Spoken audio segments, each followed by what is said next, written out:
So after seeing those trying to sack the quarterback on field yesterday, now those trying to keep the quarterback from completing passes, trying to break up passes, those on the back end of defenses are arriving for Day 4 of the NFL Scouting Combine, live on NFL Network. It's the final day in Indy with the defensive backs on display. For all those who reach this stage, it is the overriding goal and motivation to announce their arrival. I am Josh Rosen. I am Bradley Chubb. I am Sam Darnold. And this is where it begins, where the future becomes the present. Here we go, eyes up, that's it. Before they became household names, the biggest stars all started from the same place, this place. Cam Newton, Auburn University. J.J. Watt, University of Wisconsin. Odell Beckham Jr., LSU. Now, the spotlight shines on the next generation of stars. Today, the secondary becomes the primary focus. It's intercepted by Denzel Ward. Electrifying athletes with endless domain. To the All-American, Minkah Fitzpatrick. Who leave passing attacks reeling. James. And texted. So this young man just lit this whole thing up. He's an energy giver. You could see the guys rallying around him, and where he ends up getting drafted is really going to be a central story, I think, when we get to Dallas in about 6 weeks. And so now the back end of the defense, secondary, safeties, cornerbacks, how deep is this group? It's a good group, and there's 70 guys working out today. It's a deep. And we're going to see the corners first and then the safeties. Amongst the corners, Denzel Ward, to me, that he's probably the fastest Buckeye, which is saying a lot. He's going to run in the 4.3s. I think he's a potential top 10 pick. Out of that group, Josh Jackson and Jair Alexander need to run fast. I've had a lot of scouts say they're really looking forward to those two 40s. Now, from that group, Dante Jackson from LSU, who's not on that screen, he's been chirping about running 4.22. And the other guy who I think is going to run really fast because he's a college track star is Tony Brown from Alabama. Yeah, and the safeties, as again, just to point out, 20% of the combine is working out today on the final day. 20%. Yeah, we're going to push some people through here today now. Minkah Fitzpatrick, I think he can play corner or safety. We'll start to figure that out. Derwin James, a potential top 10 pick. And then I'm looking at a guy like Jesse Bates from Wake Forest, and how does he compare to the other free safeties in this draft? I mean, Armani Watt is a guy I'm looking at. Tracy Walker. There's a group of free safeties, and I think we're going to be able to start to separate these kids as the day goes on. Yeah, Kim Jones will be out there as the day goes on. Deion Sanders will join us on the final day. Prime time will be out there on the field. He'll join us as well for Run Rich Run, as I'm here in the booth, Rich Eisen, along with Mike Mayock, the man with the slowest index finger in all of Lucas Oil Stadium. The last honest man is what I would tell you. As we send things over to the concourse, Charles Davis, Daniel Jeremiah. Thanks a lot, Rich. I sure wish Mike had tested me and timed me during my time. I might have had a chance then. That'd be perfect. Daniel Jeremiah, the fast guys are here to run. There's a lot more to their game than just that. A lot more to their game, but the 40 time for the groups today means more than any other 40 times in the entire combine. You got to be able to run. It can drastically affect your stock in draft rooms. But I want to continue to touch on a couple guys Mike was talking about in the safety group. Minkah Fitzpatrick, Derwin James, two of the most versatile players in the entire draft. Some teams have him as safeties, some teams have him at corner, and even for Derwin James, some teams view him as a linebacker. So watching them go through the drills today, I think will be helpful for teams where they ultimately end up. Okay, those are the safeties. Any corners you might want to take a particular look at? Well, they touched on a lot of the top ones. I'll give you one name, though, and this is just for you, and that's Rashawn Golden. From Tennessee. From Tennessee, who I think is the best nickel cornerback in the draft. Well, I like that. I like where you're going with that one. And I'll tell you what, when I'm talking about versatility, there's a kid named Darius Phillips from Western Michigan, 12 return touchdowns in his career, 12 interceptions as well. A former wide receiver is converted to cornerback. I can't wait to see him go, Rich. That's right, nickels, dimes, and as we mentioned, darn near the final quarter of the combine in terms of the number of participants. Yeah, thanks for mentioning that. All right, let's get to break. Let's get these kids out here. Mayock's got to hit the airport. Let's go, man. Let's roll. Let's go. Let's rock and roll, baby. Mayock might run the final 40 to his gate later. The 2018 NFL Scouting Combine is brought to you by Old Spice. Je ne parle même pas français. Oh la la. Welcome back to Indianapolis, 2018 Scouting Combine. Fast guys run fast, slow guys run slow, and when I look at my safeties, the two guys at the top, Fitzpatrick and James, I think they're both going to run sub 4.4. And Minkah Fitzpatrick is a rare 3-year starter, started as a true freshman for Nick Saban, which never happens for a defensive back. Take a look at Minkah Fitzpatrick as a player at Alabama. As a freshman, he started as a corner. And again, he's got corner speed, but he's got safety tackling and toughness. Watch him close the gap on the cross route and pick it off. Natural hands. 6 interceptions as a sophomore. Here he comes off the edge. Instincts, runs right by the fake. Go get the quarterback, man. Again, look, he's playing the dime and the nickel. He feels the crack, he spins out of it and makes the tackle. I keep reinforcing. Here he comes off the edge. Fast enough to play corner, tough enough to play safety. Derwin James is a bigger version. You heard DJ talk about a will linebacker. I don't know. I see an easy mover. I see a guy that can react, and watch him here. Just really easy. He's not even working at covering that quick wheel route. He's got range. He's got tackling skills. He's got ball skills. So for his size and length, I'm surprised at how easy a mover he is. And at the NFL level, what you're looking for are matchup guys. Bang, big hit. You're looking for an ability to match up with tight ends or drop down on a slot. Who do I think does a great job right now? It's Harrison Smith. Harrison Smith can come down in the box, play zone, eye on the quarterback. Look at the vision now. He's always been able to do this. Sees a crossing route, does a great job breaking it up.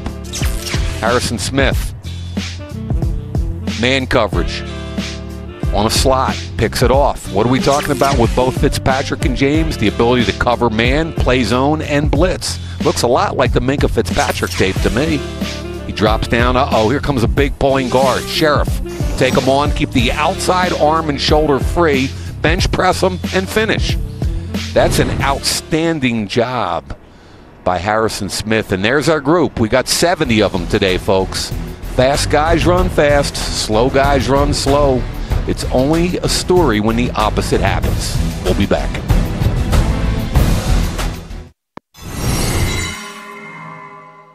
This is one of the best classes I've seen in 10 years. Tyrann Mathieu, who ran a 4.43, which you say is a good time for him. I think it's a really good time. He's the kind of guy that could show up in the first round. Xavier Rhodes. He's an overachiever. He is all that in a bag of chips. The confidence, the footwork, the speed. He has hands like a darn receiver. 40.5 inches. That's something for a corner. Darius Slay is the fastest out of the defensive back group. I'm a big fan of this guy. I like this kid also.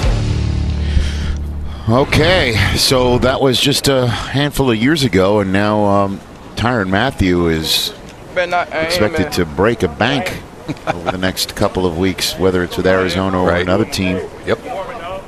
And Mike Tomlin, looking at these defensive backs, Artie Burns selected a couple of years ago.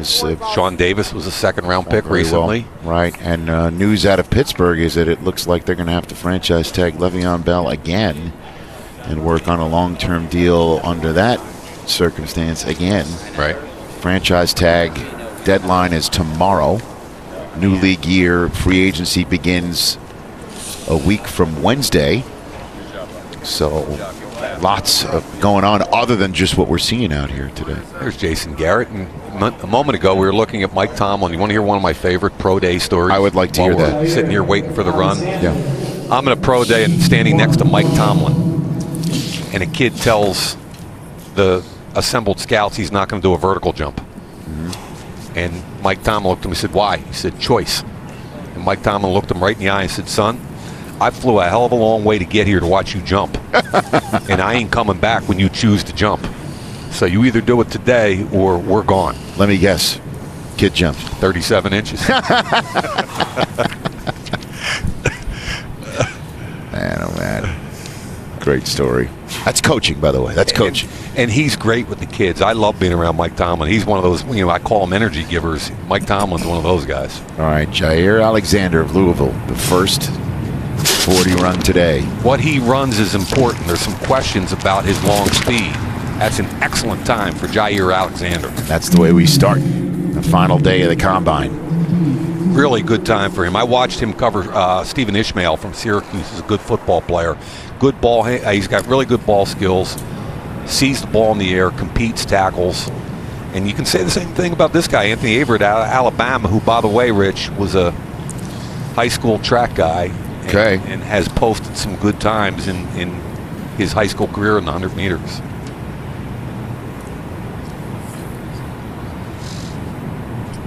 Very quick feet. Only 183 pounds, but like any Nick Saban defensive back, he competes and he tackles.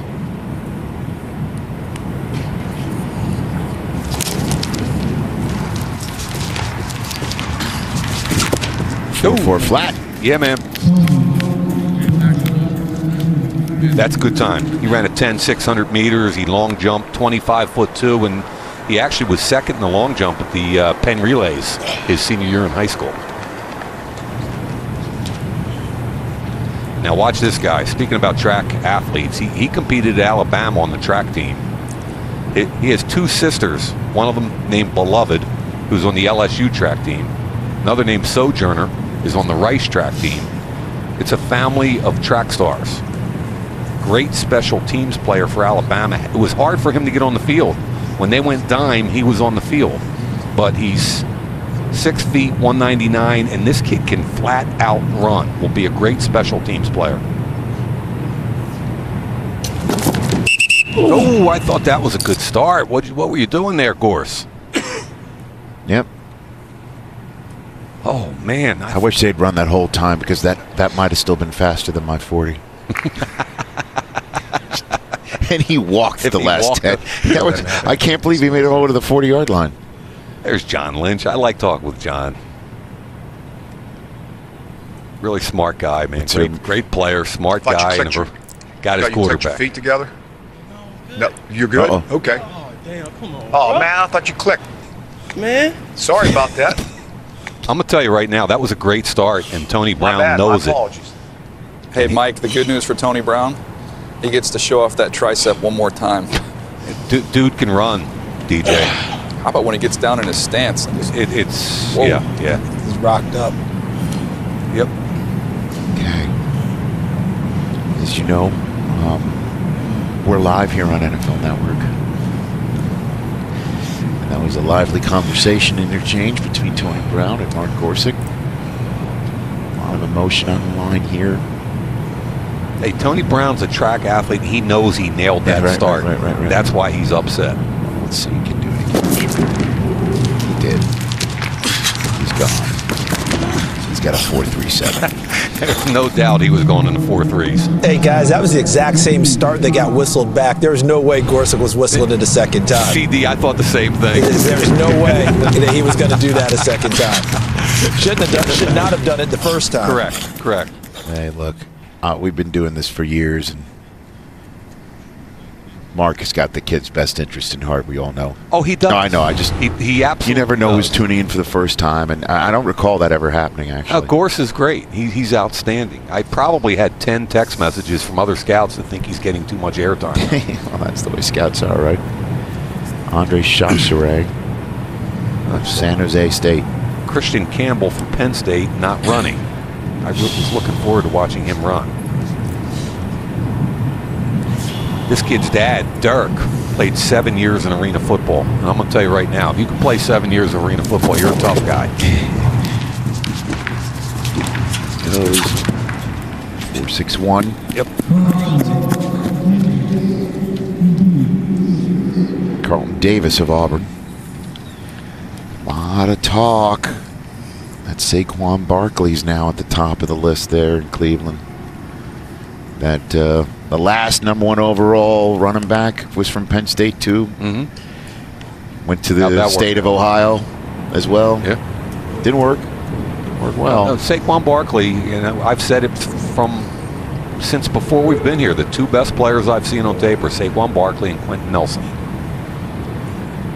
By the way, Carlton Davis from Auburn, height, weight, speed, corner. He's going to run fast. He's 6'1", 206 with really long arms. He's a full press corner, so the press teams are going to love him. My question is, can he find the ball in the air? Which is, given the number of back shoulder throws, back shoulder fades, press routes, You got to find the ball in the air, and he couldn't find it against Clemson. He had 2 defensive pass interferences. He gave up a 33-yard play. He had great coverage. He was in phase, but he couldn't complete it because he couldn't get his head around to find the football. Thought about that a minute. And for a long press corner, that's a good time. 4.53. Yep. Hey, Mike, in the Georgia game, he took one of those Georgia wide receivers and drove him into the bench. Oh, he's a physical kid. And DJ, I don't know if you saw it or not or agree with me. I think he's in phase all the time. He's a tough, physical kid. I just say, okay, but you got to finish. You got to find the ball. Well, we talk about all those wide receivers winning those 50-50 balls. The other note I had down here, this guy loses too many 50-50 balls. You're talking about Davis? Yeah, Davis. No, I agree. And Duke Dawson here, DJ, you talked about a nickel, and I'm with you, by the way, on the Tennessee kid as a nickel. I think Duke Dawson's going to be a nickel also, and I like the way he plays. It's a good time. Really good time for him. Mike, you remember he had to play a lot of nickel 2 years ago because of Tease Tabor and was the other corner that Quincy was there? Wilson. Quincy Wilson. Yeah. So he ended up playing a lot of nickel, so Yes, he got did. used to it. Yeah, and he competes, he tackles. Now, against Tennessee, Charles, so, bring John Kelly. He struggled tackling John Kelly. He had like 3 or 4 missed tackles, and that was John Kelly's best game, by the way. He's a tough tackle. He's a different kid. Yeah, I agree with you. Hard to evaluate because some of the other games weren't as good. Right. Dee Delaney here was a transfer from the Citadel. Played his last year at Miami. High school wide receivers, got pretty good ball skills. He got the turnover chain put on him twice this year with an interception and a fumble recovery. You like that turnover chain? I thought that was brilliant. Look. No, that's why I love sitting next to you, because you and I think so differently about this. It's a good blend. Well, it's the 21st century. Yep. You need to have kids look at your program and want to play at your program. There's a lot of competition, and I'm sure that caught the attention of a lot of kids in the state of Florida. They want to put that. It's an aspirational thing. Oh, yeah. Yep. And also, you want to brand. It's talking about branding from the U. Hey, Rich, what do you think about a pun bracelet for us? I don't know if it's got the same oomph. I don't know if that's, what generation. That's Generation 0, I think. A pun bracelet. Those things all work when it's going well. Brandon Faison. That's true. Very long, athletic corner. I want to know how fast this kid is. Well, that's true, Charles. When it's not going well, people could use that to make fun. All right. Is Prime down there? Yes, he is. I'll tell you what. I am here. Prime, you got some notes today. I'm not used to seeing you with a piece of paper down there. What's up? I'm not. I don't have paper. By the way, I love it. 21 Prime. Look at that. Look at that. Right. Hey, Mike, you guys have been just knocking it out of the park this week. First of all, I am proud to know you guys. I mean, the coverage that NFL Network and this whole staff presents is unbelievable. I've been getting so many calls from all amongst the country about these kids and about some of the times and some of the athletic feats that's been realized. This is unbelievable, man. I'm excited about Hughes. I can't wait to see Hughes get down. Yeah, this kid right here, Prime, now he just ran a slow time, and DJ said earlier he's his favorite nickel in the draft. And I know he's not. I know the Alabama fans don't love him because he gave a one-finger salute in the end zone this year. Actually, it was 2, Mike. That's understandable. Was it at the same time? It was actually 2. Was it a double? He dropped the double in there. He did. In the end zone in a 45-7 loss. Getting jumped on 45-7, you lose a little bit of poise at times. That's a flock of birds. But DJ, what do you think? I love the kid's aggression, physicality, and toughness. You think 4.64 hurts him? Yeah, it's not great, but look, you watch him against Kentucky and the 2 forced fumbles he has there, how physical he is, get your hands on you. He's definitely officially classified now as quicker than fast. Didn't you just say he was a slot? Someone just mentioned he was a slot. That's where he plays. What's wrong with a 4.64? You don't need to be extremely fast. You got to be quick, and you got to be able to operate in space. No, we agree. That's tough. And this kid running right now, who just ran 4.49, I think his home. I think he's one of the most undervalued defensive backs in this draft. Grant Haley from Penn State. I think he's a nickel. I think he's tough. I think he's quick and fast. And for some reason, nobody talks about this kid. Well, that's probably because corners don't really come from Penn State. Maybe that has something to do with it. Is that some of that Florida State stuff coming out there? It's just reality. I mean, come on. We know the truth, but they're not saying they have a wonderful program. Penn State fans, I love you. I appreciate you. But it is what it is, all right? His mom ran track at Penn State. How about that? That is awesome. Yeah, I mean, I think the kid's underrated. I really do. These corners are all different sizes and shapes. I love it, man. These DBs, period, man. Big guys, tall guys, lean guys, short, thick guys. Good time for Devontae Harris. And Prime, what they're doing this year, first time ever, is the corners are running first. So there are no safeties mixed in here. This is all corners. That. And then we'll mix in the safeties afterwards. And that corner shoulders look like mine. Where is it? There's Holton Hill coming out with Andy Reid, who, as we know, one of the more shocking trades of the pre-league year season, if you will. I don't know if they call it right now. There's that period between the Super Bowl and the league year where you hear everything going down, and it doesn't become official till March 4th. What do you think of the Marcus Peters trade, Prime? Honestly, Marcus Peters was in Dallas for a wonderful event that involves the community, and he played a role in that. We went into a room by ourselves, hand goes back and I talked to him about all these same things, all these whisperings and these murmurings that we had. I kind of felt it coming. But to his credit, he owned up to some of the things that he had done, and he also said, you know what, man, I got to grow.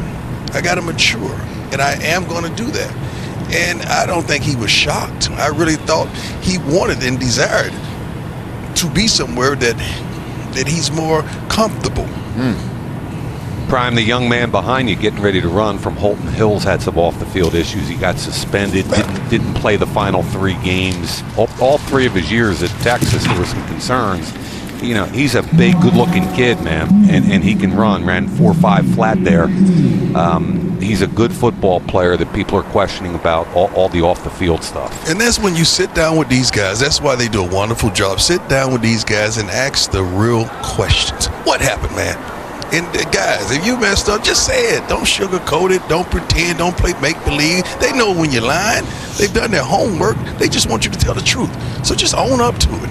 Ain't nobody perfect. Here's Mike Hughes, who you mentioned you wanted to see at UCF. Yeah, he started out at North Carolina, got suspended and transferred. Went the JC route for a year. 1 year at UCF, and I'm telling you, his tape is outstanding. 190 pounds. He's got really good change of direction and transition. Plays press and off, and he will tackle. Now, he's not the fastest corner, and what do you run? 4.53, which that's good for him. Yep, that's good. It's a 10th and a half. You know, his coaches are now at Nebraska. You know, that whole staff went on to Nebraska, and they were recruiting one of my kids. So they've been ranting and raving about this kid, telling me about. He has it total, just like you said, Mike. He could bump, he could play off, he tackles, he likes to practice, and he wants it. Prime, you need to watch this guy, man. He said that John Ross should take notice and not to go to the bathroom. This is a track dude here for LSU. Let me get a little closer. Oh. I don't know about that one. 4.32. I don't know about that one. Even with the start? Yeah, it wasn't a good start. If he ran a 14.32 with that start. Wait a minute, he's going over. Oh, he's pulled something. That's okay. You got Prime. I'm gonna see what's going on. He pulled something. Yeah, Prime, he ran 10.2 in the 100-meter in the SEC finals. He ran the 60-meter in 6.63. I mean, he's a legit track dude.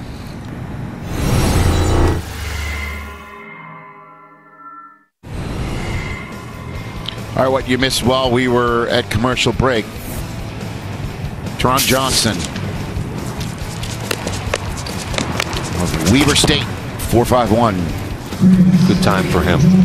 Cornhusker Chris Jones. Yeah, I felt badly for him. He had knee surgery in July, missed the first part of the season, only played the last 5 or 6 games, and did not run fast there. Michael Joseph did not run from Dubuque, Division III player, who I kind of like, but we're questioning the long speed of, as we are with Jamarcus King. 4.7 flat. He's a long press corner. Fonte Maddox from Pitt showed out at the East-West game for a small guy, quick-footed. 4.4 is a good time for Maddox, and I think he's helped himself since the season ended. We're back live. Okay. Now this is a school that sends corners to the next level, right? I'm not sure he can run, believe it or not, for a Florida State corner. He's 6'2", 204, long arms. Tavares McFadden. No, that's not fast. That's what I'm saying. Yep. Or 6'7". And you can see it on film. He gets your hands on you at the line of scrimmage. It's all over, but people run away from him. But there are some teams that play cover too. Thank God. And Prime, he had 8 picks in 2016. Prime. That's a lot. It's a lot of picks, man. It's a lot of picks. Yep. Okay, we're gonna skip a couple who are not running. We're not getting Quentin Meeks from Stanford. Come on, Quentin Meeks. I played for his dad. I played with his dad in Toronto. There's Nick Nelson of Wisconsin. And what Cameron Moore from BC is not running. So we're at Nick Nelson, who's a Hawaii transfer in 2016 to Wisconsin. I didn't even know who this kid was when I put the film on. I think he's got a pretty exciting skill set. Who transfers from Hawaii? To Wisconsin. What is wrong with him? First of all, we need to interview about went that. back, you took off. Who Offhand does goes back, that? hold for 3 counts. I'm going to leave Hawaii and go to Wisconsin. What is wrong with me?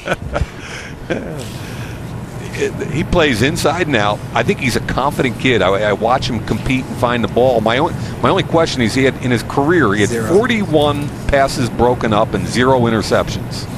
I mean, he's got to finish. Yeah, we go. That takes us back to Mackenzie Alexander. Remember that at Clemson? Yeah. All that talent, but no interceptions. There's not a lot of ball hawks out there now. Some guys that ball fine. He can run. Yep. He had a punt return touchdown versus Michigan. 4.52. Yeah, he can run. That's solid. I know he's faster than the Ohio State running back. He hawked him about 70 yards down the field. That's right. That punt return was set up by a poor field position due to a penalty that should not have been called on a certain team. But I just throw that out. It only changed the tenor of the entire game. Just, I'm with you. I hear you, brother. Adding a little meat to the bones on that. And we've got Parry Nickerson here as well. Dion, you want to get a little bit more into what you're talking about with Marcus Peters, yes, about how he was maybe thinking of going somewhere else? No, I'm not going to say thinking of Okay. going somewhere else. What I'm going to say is, you got a feeling inside that the end is near. And we just talked about the discipline part of it. We talked about throwing up the flag. We talked about the respect level to the coaches. And you got to understand, Emmett Thomas, man, come on, man, and Al Harris. Those guys are unbelievable friends of mine and wonderful coaches. So, and I talked to both of those guys. The kid, his talent level is off the charts, but I think the maturation level is just coming. It's on its way. It's not where it needs to be, but it's on its way. He had nothing with 4.32 for Parry Nickerson. And by the way, you want to talk about ball skills, 16 career interceptions. He's been around the ball all the time. Hammy. That's a hammy right He there. went a 4.32. That's outstanding. Hello, Mr. Nickerson. I talked with Jeremy Lincoln, who you guys know was a starting corner in the NFL. Now he's training a lot of these kids as well, and this is one of his guys. And he told me before today started, keep an eye on him. He will run very fast. And he was exactly right. Jeremy said, don't mention his name when the guy just pulled a hammy. Pulling a hammy has nothing to do with Jeremy. Thank you for declaring that, because a lot of other trainers will use that against Jeremy. I remember Jeremy. He was a really good corner in the game. Now, Isaiah Oliver from Colorado is a potential first-round corner. He's 6 feet, 201, was a decathlete on the Colorado track team. So he does. He's not going to run 4.32. But you want to talk about an all-around athletic kid. He's training with Will Blackman, who played in the NFL for a lot of years. Mike, is there a reason we have so many corners here today? We got a lot of them. We do. And as a matter of fact, we're going to run 42 corners through here and about 28 safeties. And I think the answer to your question is we got press corners, we got nickel corners, we got off-zone corners, so There are a lot of corners they're trying to run through here. It's a pretty good class. Darius Phillips, man, and I knew he's quicker than fast, okay? And that was the question on it. He doesn't like to tackle. He's not physical, but his return game is ridiculous. 12 return touchdowns, 5 kickoff returns, 5 interception returns, a punt return, a fumble return. He's always around the ball, but he's slight and he's slow, okay? But he's so quick. When I say slow, don't take that the wrong way. I mean his long speed. You can run away from him, but he's so quick. He's got great feet. Mac, can you please help me with the title of corners? You said we got press corners, we got nickel corners, we got off corners. Yeah. So most corners just want to be known as a corner. We are at the point, I think, in the NFL where we're playing nickel and dime and sub packages prime, 70 to 80% of the time for some teams. So we've got to the point where it's the age of specialization, and there are 2 starting outside corners, right? Mm-hmm. But there's a nickel corner, right? There's a dime linebacker that's sometimes a corner or safety hybrid. There are corners that are press only.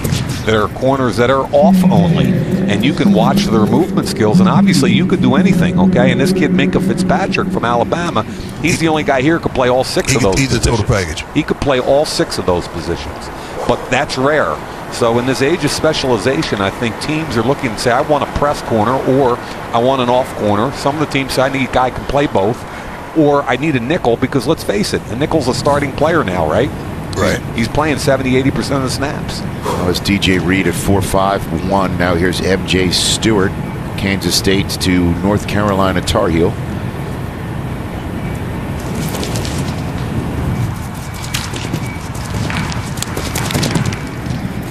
Well explained, Mr. Mayock. 4.54. And by the way, Will Blackman, who I mentioned a minute ago, he's still playing. He played with Washington. He's still training. He's got some. Even though he's training kids, he's still in the NFL. Well, our first simulcam of the day, Dante Jackson told John Ross to wake up early and told all of us don't go to the bathroom because he's going to run fast. Simulcam don't lie. Let's check it out. John Ross, Dante Jackson, just some separation around the 20, and then obviously at the end right there, 4.22 versus 4.32.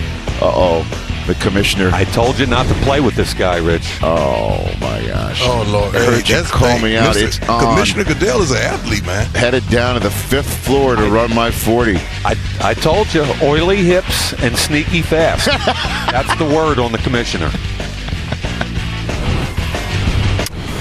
All right, as always, we got your back as to what went down while we were paying some bills. Greg Stroman of Virginia Tech. Based on Virginia Tech ran earlier, 4.52 for Stroman at 5'11", 182. He had 4 punt return touchdowns. David Sullivan of Georgia State.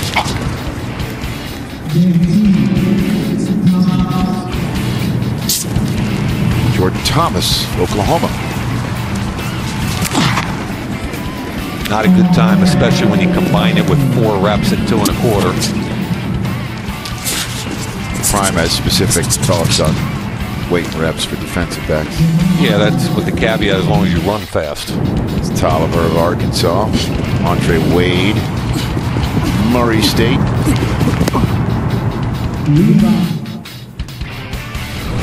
And now we're back live for Levi Wallace of Alabama.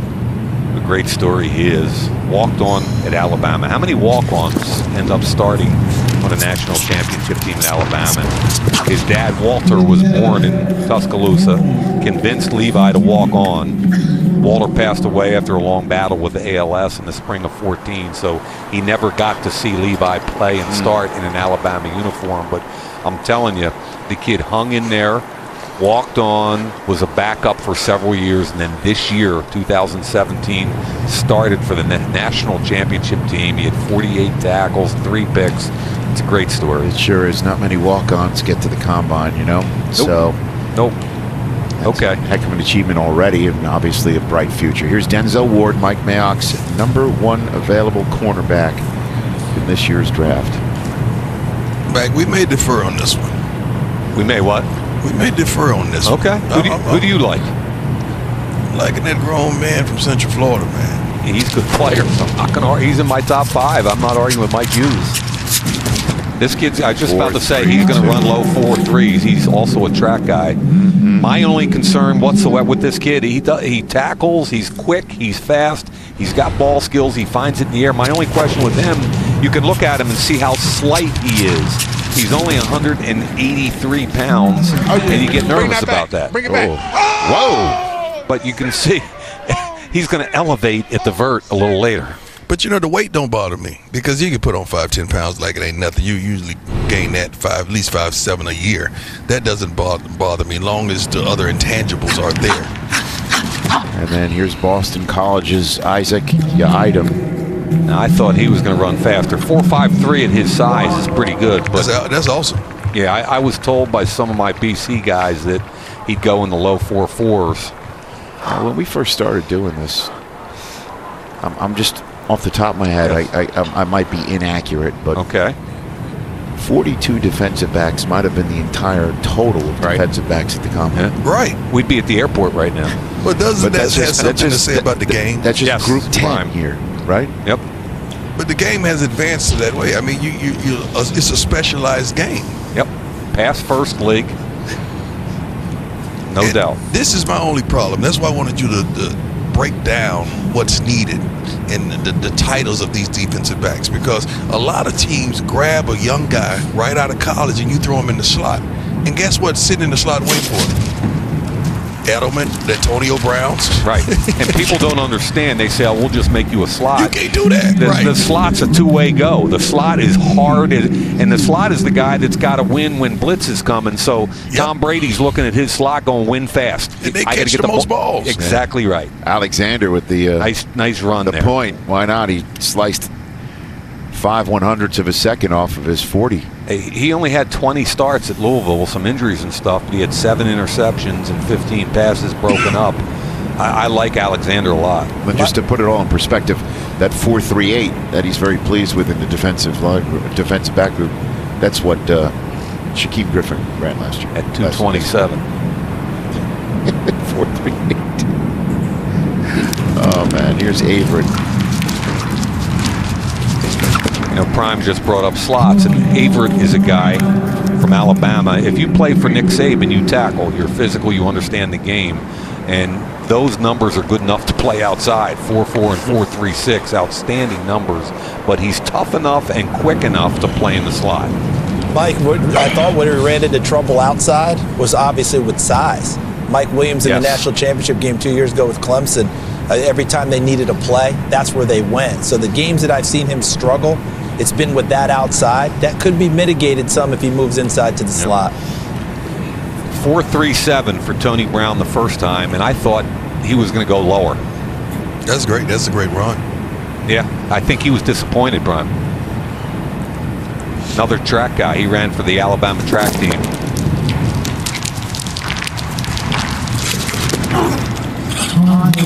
.435. Wow. Nice run. Okay, we will be back, and we'll catch up to speed, in some cases literally, with the 40s that you missed when we come back. Defensive backs are out there. Man, oh man. DB3 running here. DB42 is the end of the line, and there's a whole group to come after this. Okay, back in Indianapolis. What's the drill we're seeing now, Mike? Once again, we're trying to expose weakness in movement hips, excuse me, with the hips. Oily hips are good, tight or stiff hips are bad. You're not going to turn your back to the quarterback till the end, and then the coach is going to tell you when to look for the football. So it's a slight twist. What they're trying to do is to force you to find the ball late, which to try to replicate in a real game, your back is to the quarterback, you're in press coverage, ball's in the air, can you find it? It's become harder and harder to find corners that can actually find the ball in the air and finish. There's one. Holton Hill. Guys, I think our throwing quarterback's arms are about shot for the week. He's having the last guy's having a little bit of trouble getting into the right spot. Oh my God. Hughes. Good ball right there. Good ball. He's got great hand-eye coordination, guys. When you see him on tape and you see tip balls and bobble, he invariably finds a way to come up with it.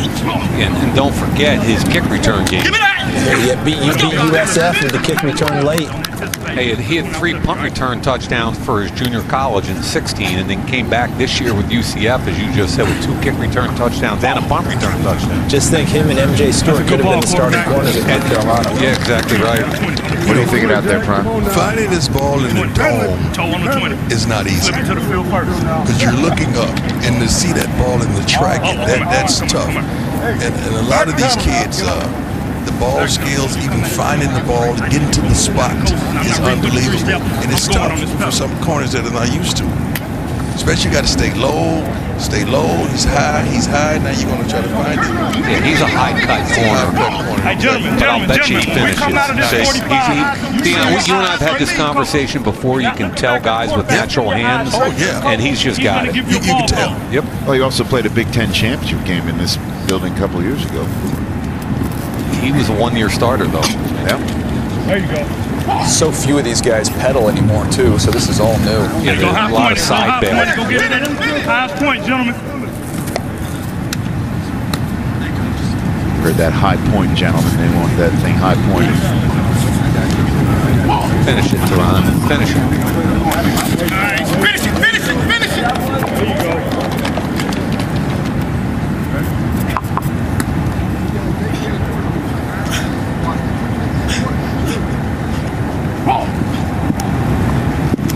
Go.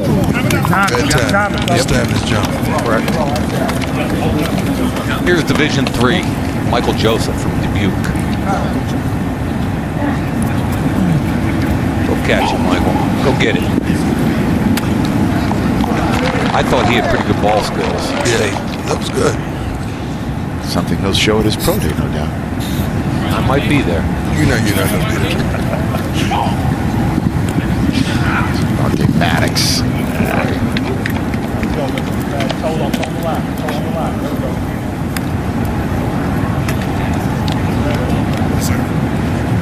Come on, Florida State.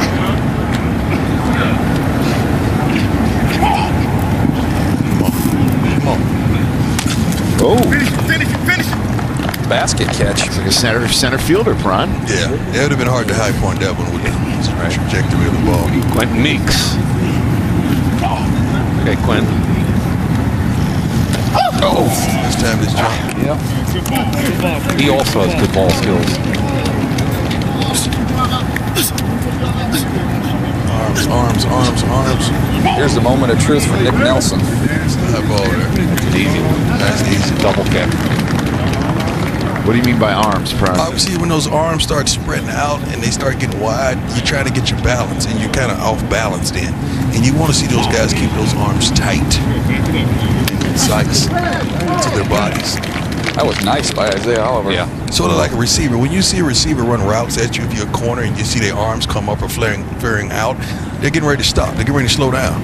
No one put their arms away from their body when you're running a 9 or take up.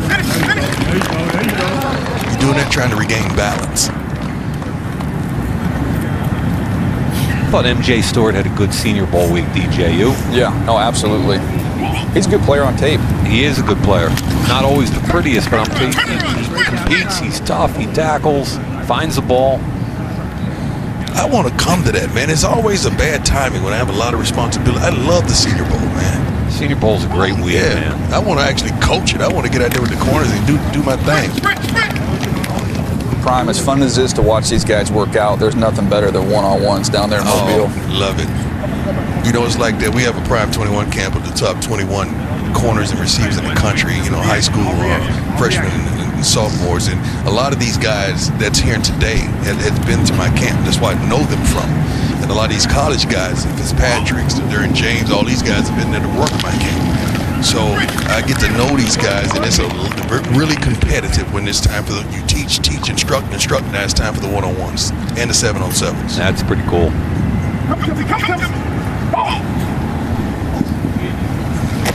Good job. Good job.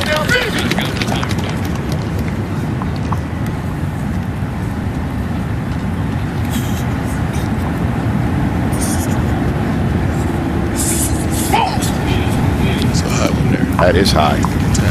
There you go. Could have fair catch. Can you fair catch one of these? Would that be bad for the drill?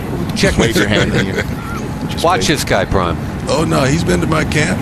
Tolliver played in UA game. I know this kid really well and his father. You have some official 40s. Tell me about him, though, Prime. You know what? Is he a good kid? I liked him. I think he is because he comes from a good family. You know, going to college, sometimes you get into this and then you get into that. You get wrong kids. I don't know if that's true or not, but I really had a lot of expectations. Not that he didn't surpass him for this kid coming out of high school. I thought he was going to be one of the most dominant corners in college with his size and speed and athleticism. Yeah, he was suspended a couple times and really never got a consistency. Right. But he started off. He went in there and making an impact immediately. Yep. Wallace. Isaac Yiadom. Come on, Isaac. Use your arms, baby. Use your arms. He's a long press corner from BC. Tough kid. He'll knock your jock off. Well, we have official 40s. We'll get that to you when we come back. And the official 40s not only from the defensive back group, but from the commissioner of the National Football League. It has been run, and there is video proof of it. All right. We should get the commissioner in that tunnel right there. Defensive backs out on field drills here on the final day of the combine.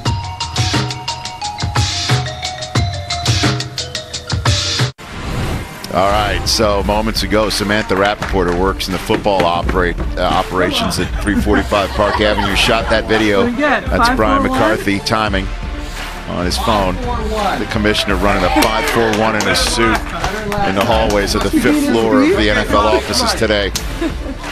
And Mayock, you have this now? We're in the evaluation business. I got 6'1", 208 for the commish, lean, mean fighting machine, 6 foot 198 for Oily Rich. hips. Oily Is that the note? What's my note? Tries hard.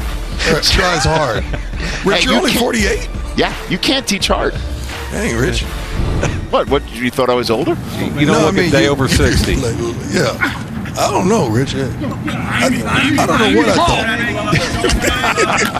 I know what you're thinking. How about that? Rich, I don't know what I thought. You want me to get that lid is what you want. Rich is nice, man. I think it'll help. I'm all for Rich. That is definitely an evaluation I'm not turning to Mike Mayock to ask about. All right. I like that. Tries hard. Very good. Prime, you like this drill. Let's look at Josh Jackson from Iowa here. This is an important drill for him now. Come on, man. Get low. Get low. I'm sorry. I get into this stuff, man. I'm a coach, man. I won the state title, man. Drop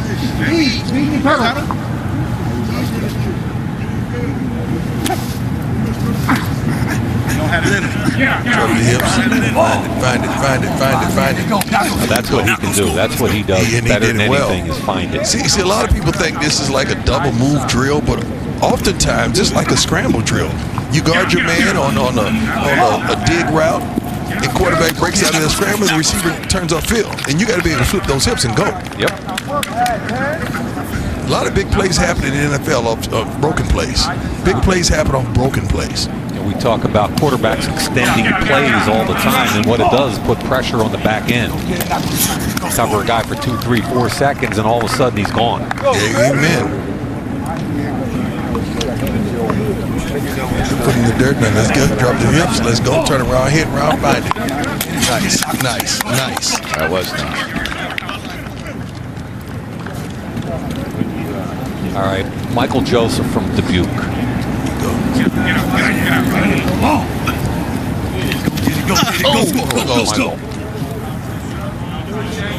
15 interceptions.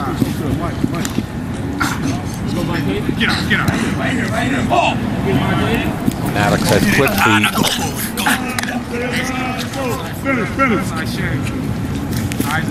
You know, I look at interceptions a couple of different ways. I look at interceptions by a guy being a ball hawk, like Marcus Peters, or a team that's beating the heck out of everyone, and the opposing teams in college, they're throwing against you in the whole second half. There's also sometimes that it's a stat that tells a story by how few they are that no one's throwing in your direction as well. Yeah, no doubt. Here's Nelson, as DJ said, moment of truth. He's had 2 basket catches, one behind and one in front and away. The 40 presented by Old Spice, their official first group. And this is the faster group we expect because it'll be safeties later in the day, right? Yeah, 1, 2, 3, 4, 5, 6, 7 sub 4.4 40s, and there's some pretty important names in that group. Nice job, fellas. Jackson, Nickerson, and Ward, 4.32 for all 3. Jair Alexander, that's a good number for him. Love it. All right, back with more on-field drills for the quarterbacks. Then a predominant group of safeties still to come. Prime loves it. We all love it. Belichick's crashing sets. It's all good. That's how we're rolling on a Monday at the Combine.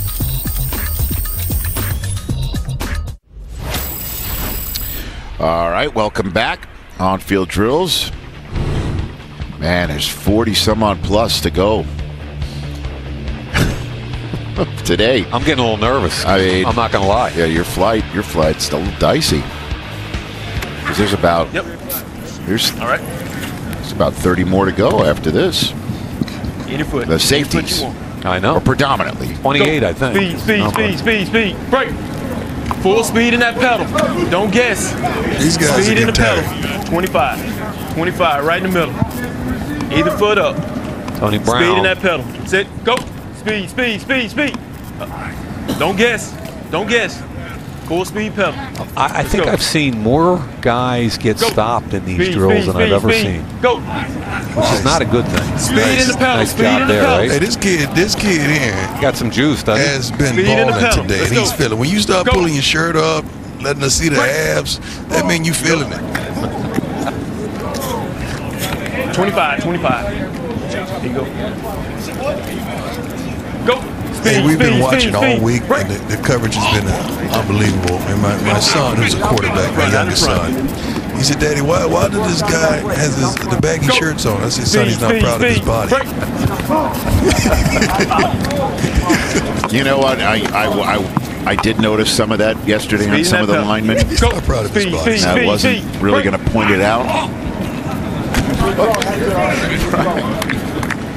You are. Hey, Prime, I saw some video of your son spinning it, got on social media, man. He can throw it. Oh, we got 6 offers already as a freshman, man. All-American, second-team All-American, Max Prep. Yeah, he can throw it now. Go. Speed. So I will be needing you guys in a few years, all right? I'm going to sit right by you while you know that Sanders kid can spin at speed is questionable. Speed. He didn't get his dad's speed though.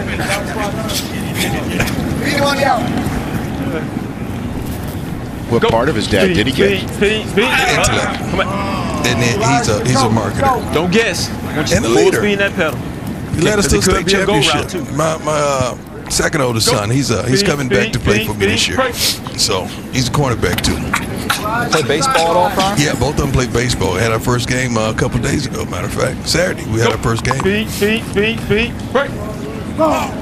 Are you still on the Reds payroll? I know they was still coming, paying you? I knew that was coming. Are you dead money on the Reds payroll still? I wish I was. I love Cincinnati, man. I love the Reds. Barry Larkin, baby. Sean Casey. I remember. I love those guys. Speed. Break. Mayhawk was the baseball guy. Oh, yeah. Center field, right, Mike? Center field to first base. I was left-handed both ways. Run and hit. It makes me so upset that even in high school, some of these schools don't even allow these kids to play dual sports. It's awful. It makes me sick. Just because the coach can't play a lick, he don't want the kids to play. I think at the end of the day, it makes you a better all-around athlete anyway. For the one sport you decide to play ultimately, you're just a more well-rounded athlete. You move better, you understand the game better. I don't understand the what's the idea behind that? You know what's happened too, guys? We talk about the kids specializing. Back in the day, we probably got coached in high school by the same guy in at least 2 sports. They coached all around, same people. So they didn't cannibalize and want you just for one sport. They wanted you for everything. Now everyone has their own fiefdoms, and they fight with each other about who gets that kid. You're right. Rich, what happens is a talented kid, his AAU basketball team might say, hey, you're done. It's only hoops. You're not playing any. Or the football coach at the high school might say, you know what? You want to be part of the program, you commit to us year-round. And I'm saying for a 15, 16, 17-year-old kid, that's awful. Let the kid play what he wants. Develop him as an all-round athlete, and it'll be fine. It'll work out for everybody. Rich, perfect example. We won the state championship in football at Trinity Christian. Few kids, including my freshman son, played on the varsity basketball team. They lost Friday night in the state championship.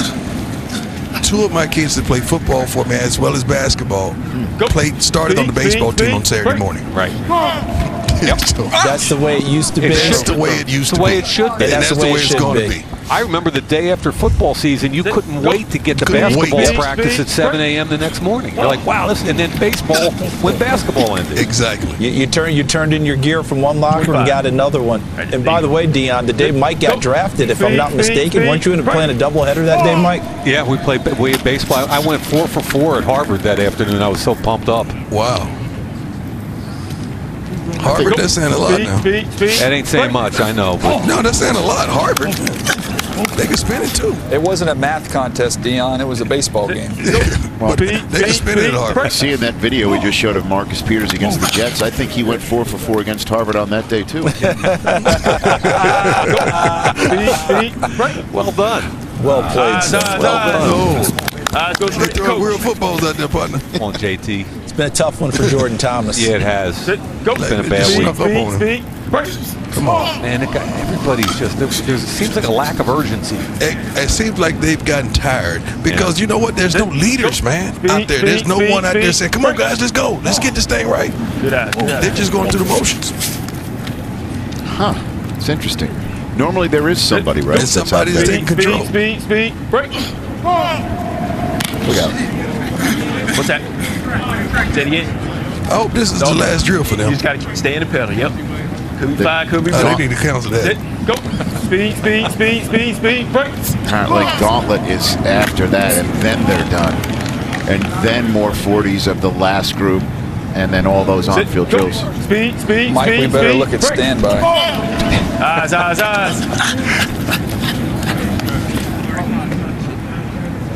Mike's not kind of laughing, guys, I'll be honest.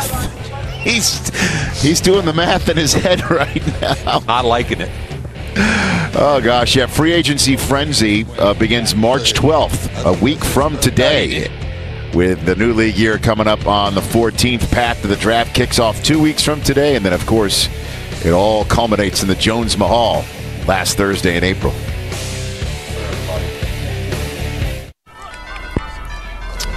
All right, we are back in Indianapolis. The final on-field drills for the second to last group.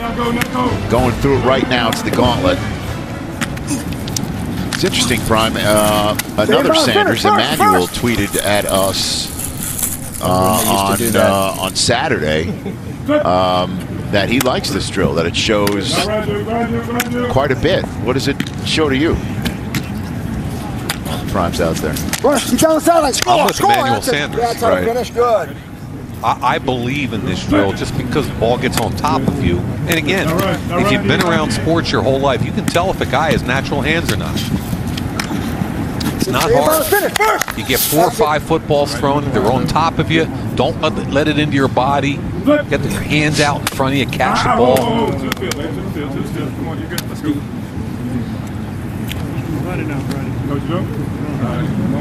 Kim, you want to take it away there? I just talked to Denzel Ward, guys, and we haven't seen him since the 40. He told me about a week ago in training he tweaked his ankle, so he is going to do the on-field drills at Pro Day at Ohio State, but because of the change of direction and that sort of thing with the ankle, he did not feel comfortable doing them here. Did tell me he'll do the vertical jump, and he plans to do the broad jump. Thank you very much, Kim. Thank you. Kim is awesome. She got a lot of information, doesn't she? Always does. Yep. And great relationship with the guys that trust her with the information. Exactly. Like, I know you said you like this drill. I do not like this drill. Well, as Emmanuel Sanders tweeted that he likes it. He's a receiver. He's supposed to like it. What don't you like about it? What does it do? It tells me whether a kid's got natural hands or not. I get 4 or 5 balls thrown at him, You can tell how confident he is if he's sprinting through in a straight line, or is he cheating the drill by trying to bow away from where the ball's coming. You can see a guy weaving instead of running straight. I think after one or two of these, I know whether a guy's natural or not. Well, you know, I know after some of those DB drills where they had to attack the ball straight on, whether they have hand-eye coordination or not, whether those type of. I mean, what I'm saying is I don't need this drill to further explain this to me. I already know by now who's who. Run, Mike. See? Into his body. Catch Mike. Look at all the way in. Double catch. He's outside, score. Finish. Anything away from him, he was fine. Anything to his chest, he struggled with. Dante Jackson. Give me that. Let's go. Oh. Somebody's going to get hurt. Trying to start putting helmets on in this drill. Get in the end zone. Score. Finish.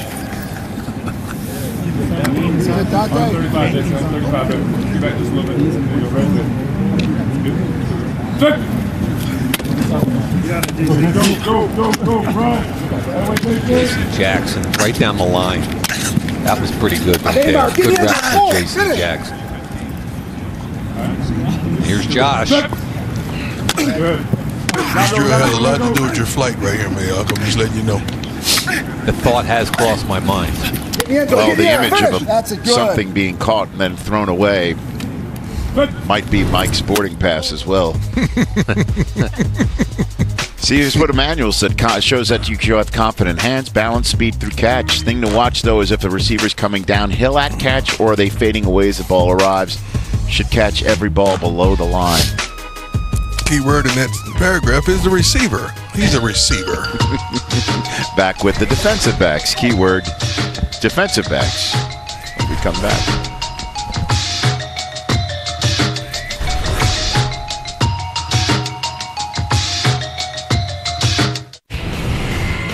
It's time now to talk Best Choice, presented by Golden Corral.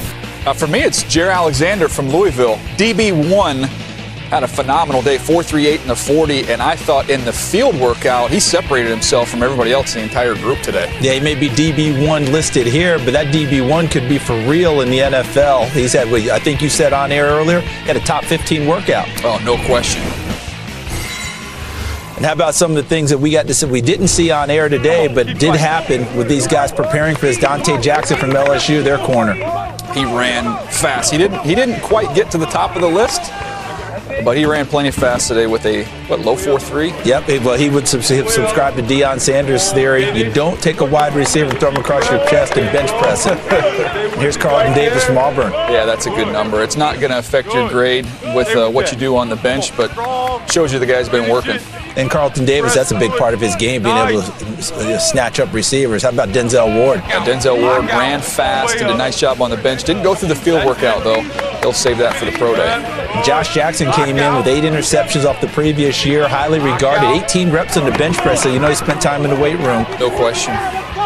Mike Hughes from UCF. Many people think he might be the top corner in the draft. Yeah, okay today for him. A solid workout. Wasn't at the top. I thought Jaire Alexander was a little bit better. We got some jumps? Yeah, I think we got some broad jumps and some verticals. Here's Minkah Fitzpatrick from Alabama. Forget worrying about what position he plays. He's just flat out player, isn't he? No question. I'll be honest with you. I thought he might be a little more explosive through the jumps than the numbers we got here. Joshua Kalu, safety from Nebraska, a former corner who switched over to safety later in his career with the Huskers. Now that's impressive. You get over 11, you're in the elite territory. It makes sense. His body type is perfect in terms of looking like a safety. Look at that, 41.5 unofficial on the vertical. That correlates. Let's see what Derwin did. Well, I've been eager to see Derwin James, and there you go. Not disappointed at all, 11 feet. I can't wait to see this vertical. I'm guessing it's going to be in the 40s. And there it was, 40 inches. That is a big, athletic dude. And how about the Edmonds family? Are they having a week here? This is Terrell Edmonds. Yesterday, his brother Tremaine ran with the linebackers. How about that 11-2? About 220-pound defensive back, 41.5. Well, I never escaped the Edmonds family. I still didn't catch their father running away from me playing in college. So, all in all, what have you seen so far today?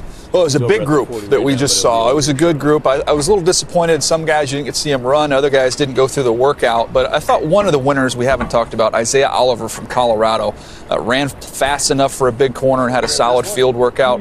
I thought he helped himself. Yeah, he's about a 4.5 when he was running, but with his length, he makes a lot of plays on the football. How about spinning it forward with these safeties coming up? We just showed him. Minkah Fitzpatrick and Derwin James. I think when it's all said and done, wouldn't shock me if they were both top 10 picks. They're versatile. You can use them all over the field.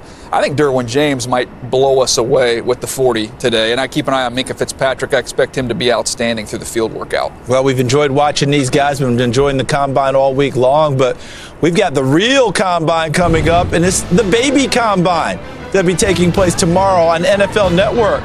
That's Tony Jefferson's son, Tress, shaking it up. Ooh, nice. The baby. Look at that change in direction. And look at him finish in the end zone. I think Oklahoma might need to offer him right now. You better get him now, because I think other people are going to want to get into the game when you're checking that out.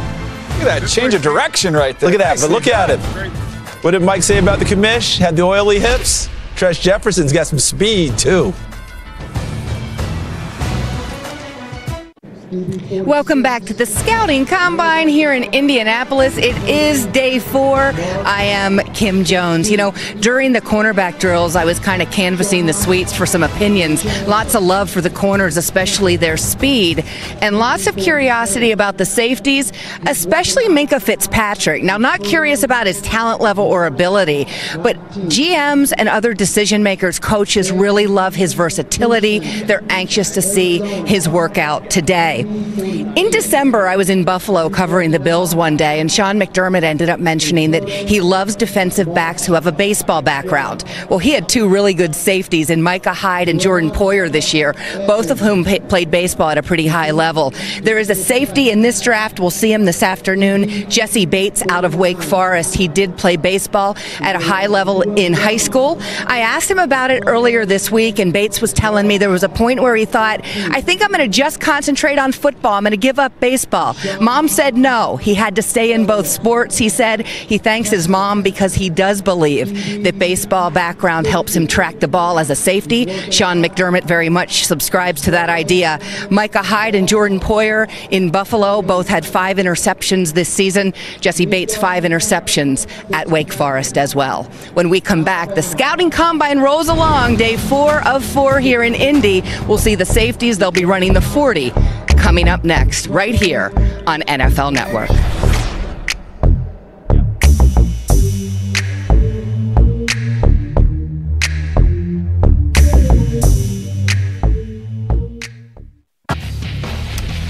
All right, this is Dion's favorite part of the Combine for defensive backs.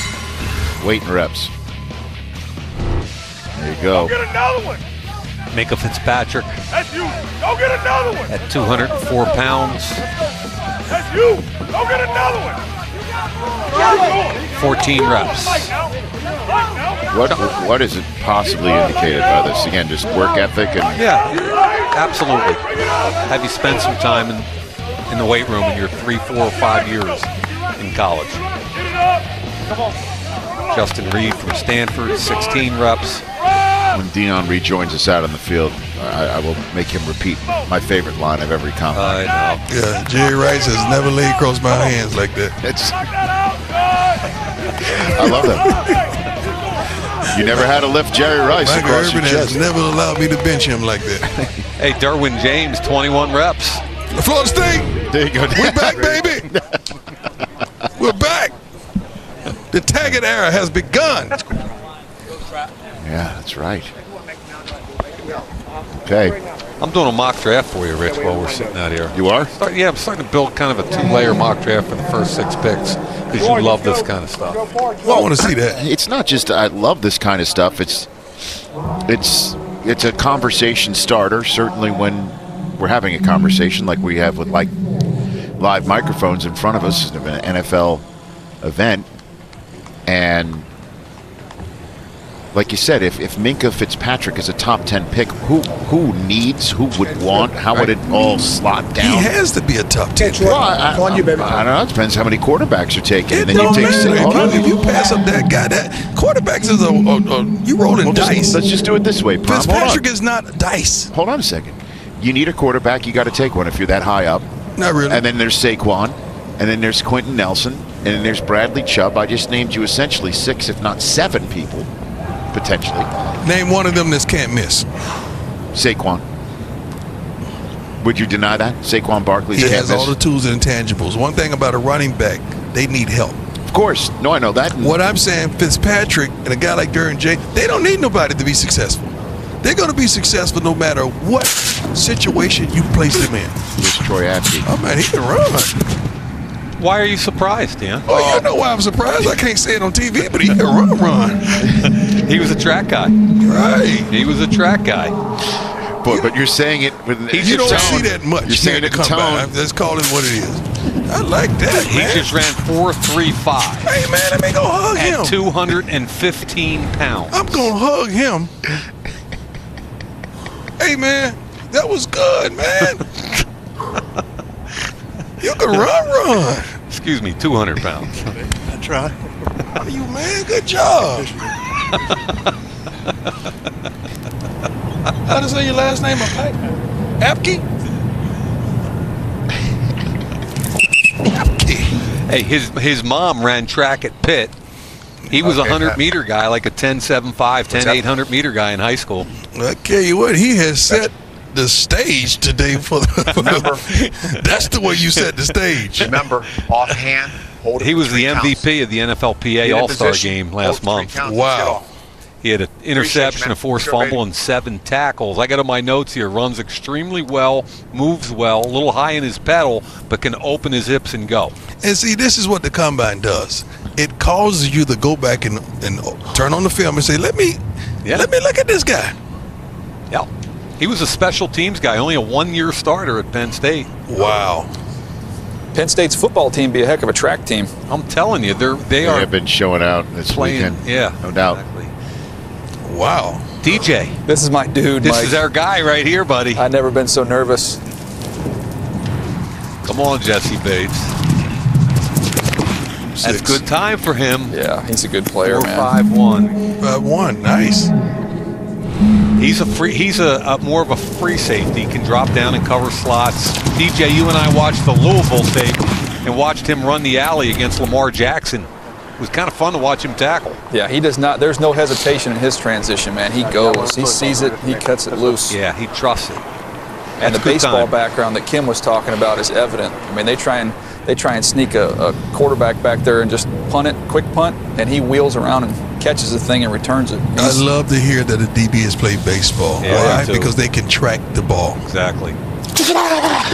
Quinn Blanding never missed a game at Virginia. 49 games, 49 starts, 495 tackles, which is a UVA record. Now, he's a little bit limited athletically, but you want to talk about smart and tough, Quinn Blanding's your guy.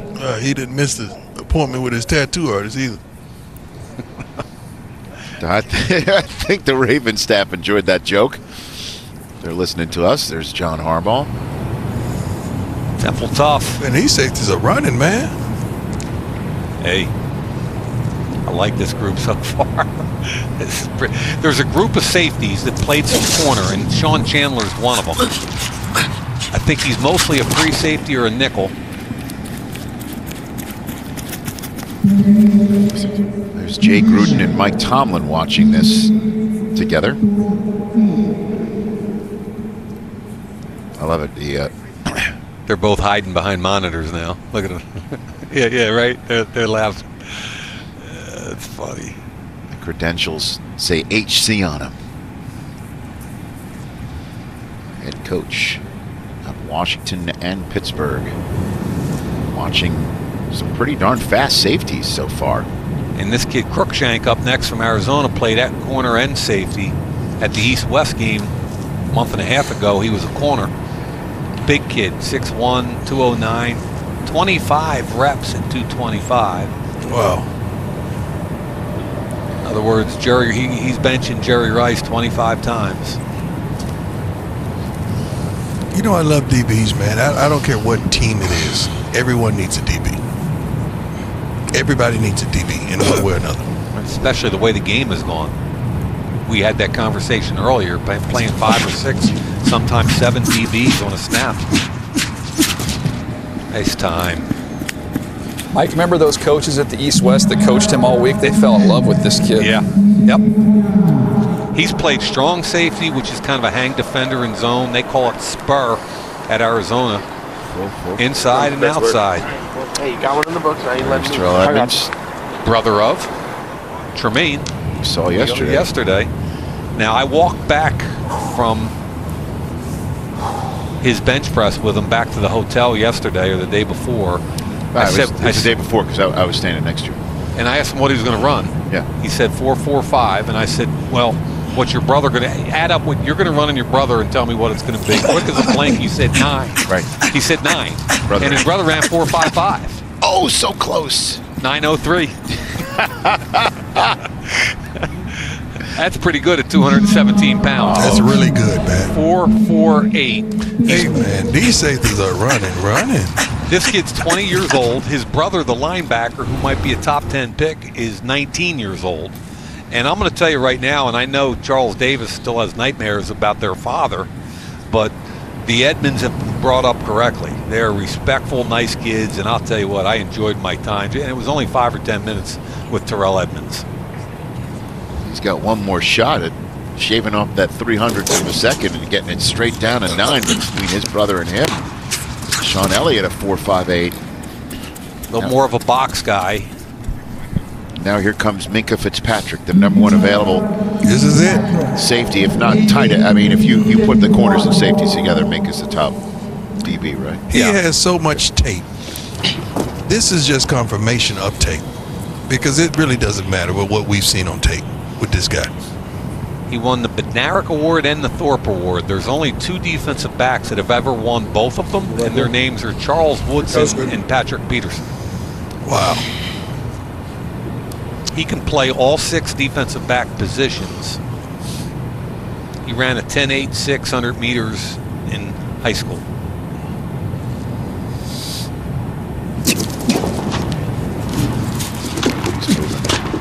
Wow.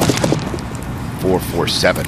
Yeah, you could go home, Minkah. He just run, do what Belichick said that you did, which is run straight to the tunnel. Hey, Minkah, take it to the crib, man. Ain't nothing else you could do. Again, the conversation with a lot of the coaches has been, where do you play him to maximize who he is? Get him around the football. He had 6 interceptions in 2016, but they played him a little differently this year, and he only had 1 pick. That's because they brought him more as a nickel and dime. Here's Trey Flowers. Hey, you got to see these teammates greeting each other. Tony Brown is screaming across the field, "You look good." I see you, big fella. Yeah, they're meeting right around the 50. Yeah. Yo, yeah. Brown you go home, man. You don't need to do no more. Go to the house. I don't know if that's It's a good time for Trey Flowers. 4.45. Safeties are running as well as the corners. Well, we need to make up some time. I think we are. How much does Minkah weigh?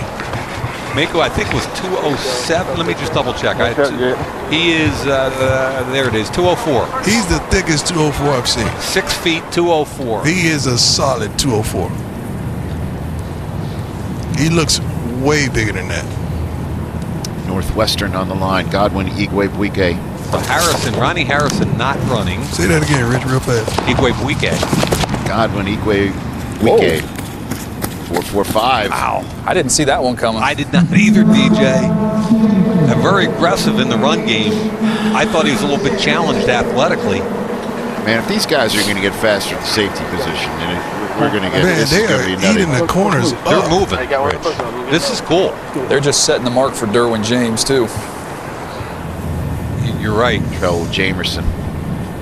Converted wide receiver between 14 and 15. And then got converted from corner to safety. So he went from wide receiver to corner to nickel to safety this He's year. running, man. Nice. Wow. This is kind of getting a little nutty. I ain't never ever seen these safeties run like this before. And it started with the kid from Penn State that ran 4.35. Don't you guys think this is a natural reaction to what we're seeing in the league in terms of the slot receivers and sometimes taking the bigger guy, Jordan Matthews, and putting them in the slot as well, and obviously the big tight ends who can run nowadays? Yeah. Here's Derwin James. There had to be an adjustment, and the college is finally figuring it out. Florida State. 215 pounds.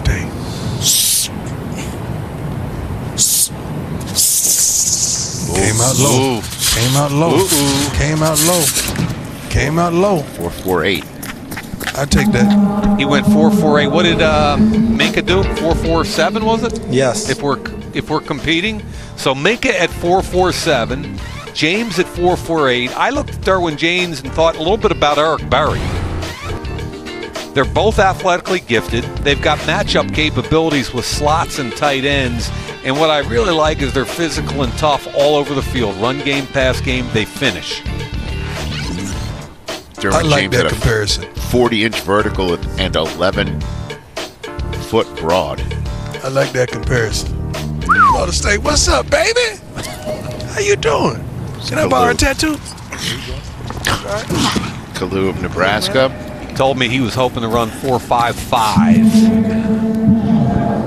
5.9. I'm here, man. These dudes are Thank huge, God I'm man. here. Good job, Josh. Don't know the times. Just thank the Lord I got this opportunity, baby. Cameron Kelly from San Diego State. This is an aggressive kid, man. I watch him. The games I watch, he played corner, and he blew up bubble These guys screen. are running.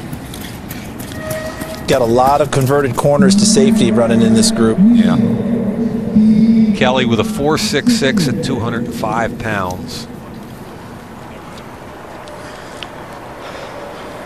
He got beat deep twice against Arizona State,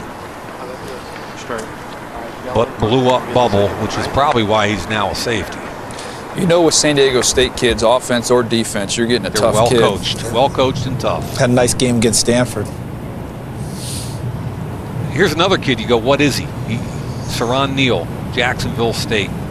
He's played corner, safety, linebacker, special teams. He was in 2016. He played linebacker and nickel. So he's been all over. But he competes. That's what I like. Wherever they put him, he competes. Has anyone in this group run over a 4.6 yet? I don't think I've seen that. I think we had one, didn't we? Maybe I think one. 4.66. That's it. Yeah. Just three. But Behind. We had one. Yes. three. I'm being told. Appreciate it. Bill Smith giving up the three sign. Those are three fingers, right? Now this kid's the Notre Dame transfer. Had some problems off the field. Had to kind of reset his life and went back to play football at Indiana University of Pennsylvania, IUP. After he was dismissed from Notre Dame, he was a high-level recruit. I'm surprised to see the 4.69. I just put the Ziggy out there. Somebody runs a 4.6 right after me wondering. Mike, it's not often you see the Orange County to Notre Dame to IUP. No doubt. You got that right. No doubt. That's it. You got to take your head down if you're going to run a 4.69. You got to just take it down. Justin Reed of Stanford. The brother of Eric Reed. Yep. 4.44. Go ahead, Charles. Flying. Go ahead, Charles. That's flying. Could bring me into that. DJ's referencing back when Eric Reed came out. I was Eric Reed's biggest fan, and I think DJ had a couple extra reservations about him, and we talked it through the whole time. And Eric Reed, of course, went to the Pro Bowl early and has had a very nice career, but I still haven't been invited to the Reed family reunion for all my support of them, so still trying to figure out what happened on that. Rich, we had 55 episodes of Path to the Draft, and Charles Davis talked about him 56 times. Stephen Roberts, Auburn, 4.54. Ran. Special teams guy, punt return ability, can be a gunner and jammer. Here's a guy who needs to run today. I'm anxious to see what Dominic Sanders, the safety from Georgia, runs. Well, he's not running, so we're going to have to wait. We go straight to Van Smith of Clemson. Perfect. Appreciate you. He'll run at Michael Joseph's pro day. I was going to say, Mike can go straight from Dubuque. Go catch him there. Undersized safety, quick feet. He's got a little bit of range. I don't know how fast he is. Yep, 4.61. Kind of like Tracy Walker a little bit, Mike. I've got him in my group right next to Armani Watts. And you know how you talk about those group busters, DJ? I've got 5 or 6 guys in the group, and this kid I like a lot. Tracy Walker. And I'm going to keep quiet ever since I asked if anybody's run a 4.6. We've seen it twice for the next 4 runners. I don't want to put the ziggy on anybody. We'll come back. We'll show you what you missed and keep going. Look, if you watched UCF football, a lot of us did this year, you knew who Shaquem Griffin was and how good he is as a football player. And the respect that he already has of people who soon will be his colleagues in the NFL. Aqib Talib, J.J. Watt doing what we did, like Von Miller doing what we all did, tweeting about Shaquem Griffin, who left here with 20 reps of 225. He left here with the fastest 40 in the history of the Combine by a linebacker at 4.38, and he left here with all of our admiration, and that is to say the least. On the phone right now, while we are watching the defensive backs workout, some of them not beating his time of 4.38, I might add. Yep. Shaquem Griffin, how are you, Shaquem? I'm doing good. Thank you for having me today. Well, how's life for you? Say that again? How is life for you? I mean, it's going good. I mean, I can't complain. I'm loving it right now. I'm enjoying the moment for once, and I can truly say that it feels good. Well, I'm sure you've been working real hard to make sure that this all happened. Now that you're on the back end of it, how did you think your Combine went, Shaquem? I mean, I think for the most part, it went really good. I mean, you know, after the 40, I was starting to cramp up pretty bad, so even through the drills, it wasn't up to my expectations, but that's why I still have pro day to be able to go into training with my brother. He's gonna be my coach for the rest of the month, for the remainder of the month before my pro day. And, you know, I think it's gonna be something nice to show the scouts what I can do at DB drills when Shaquem is at 100%. So who have you heard from that you were thrilled to hear from to congratulate you on your Combine? Oh, man, oh my goodness, the Twitter, everything has just been going crazy. Like, it's too many names for me to even say who I heard from.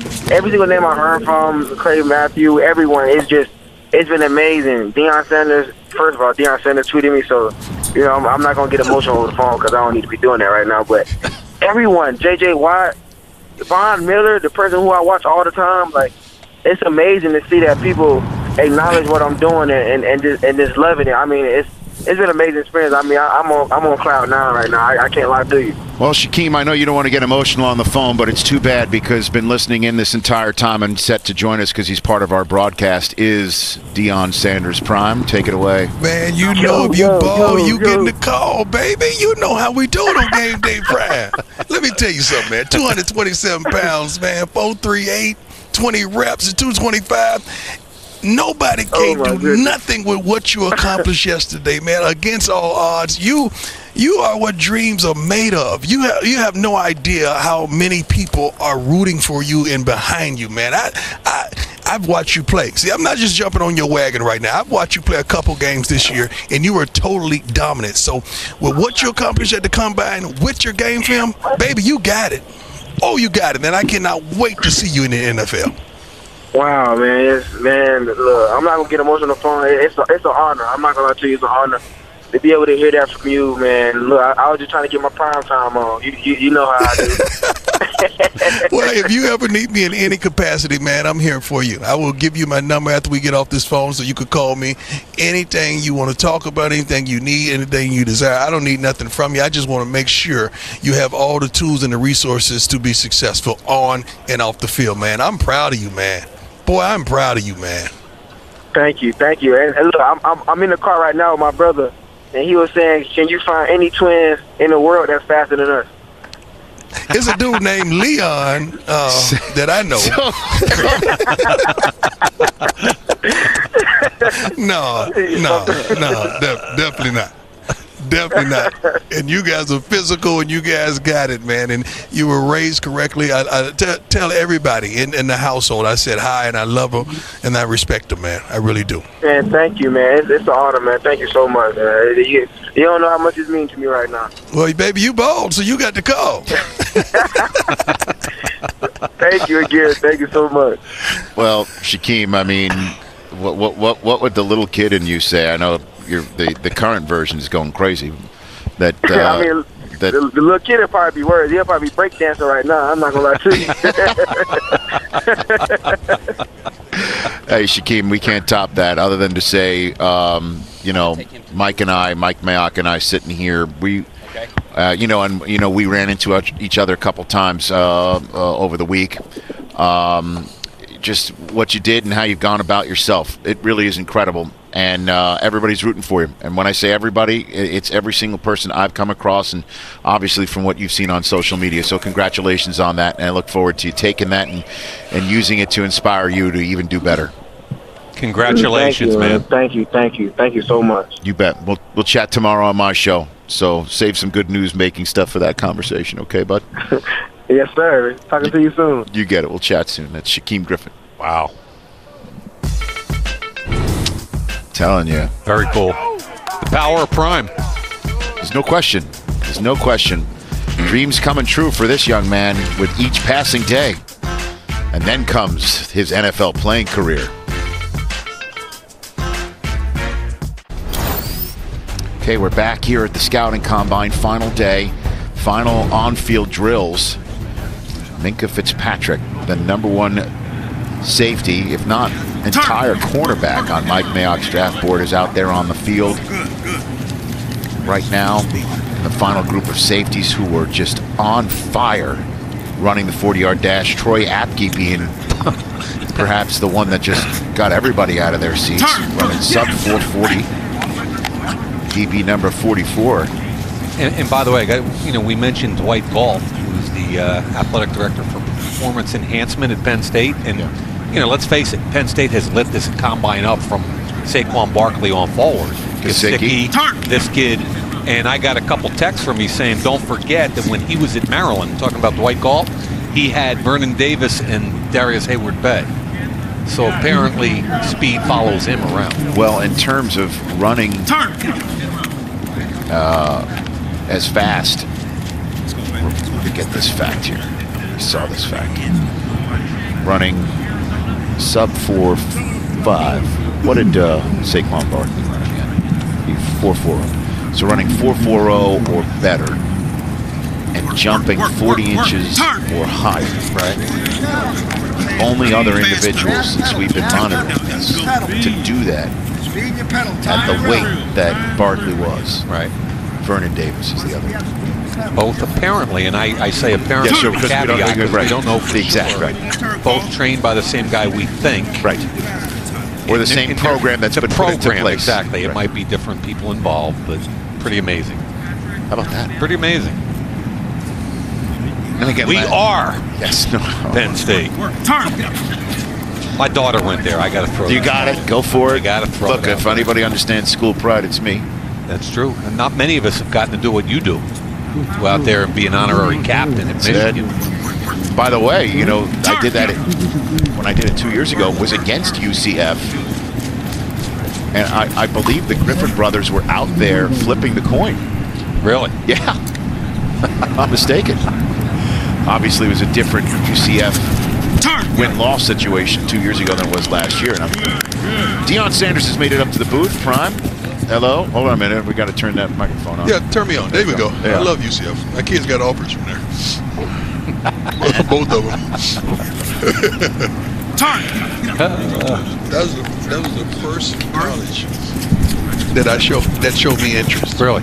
Out of high school. Central Florida? You? Yes. From Fort Myers. Yes. Wow. I went on a visit, unofficial visit. How far is UCF from Fort Myers? Like a couple hours, like that. It's a different place today than it was back then. It's the fastest growing state university in Florida. They have baseball. Cameron Kelly. I like his special teams, man. This kid's like a blade. Like, people need to know how much time you put into this, man. Like, you know these kids like they're your own. You put so much time and consistency into knowing the minute details.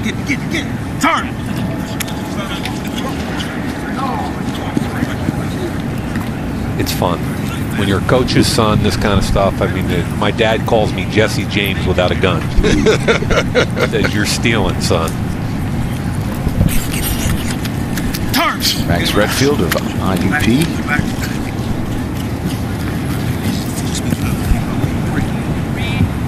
Stanford, David Shaw's safety.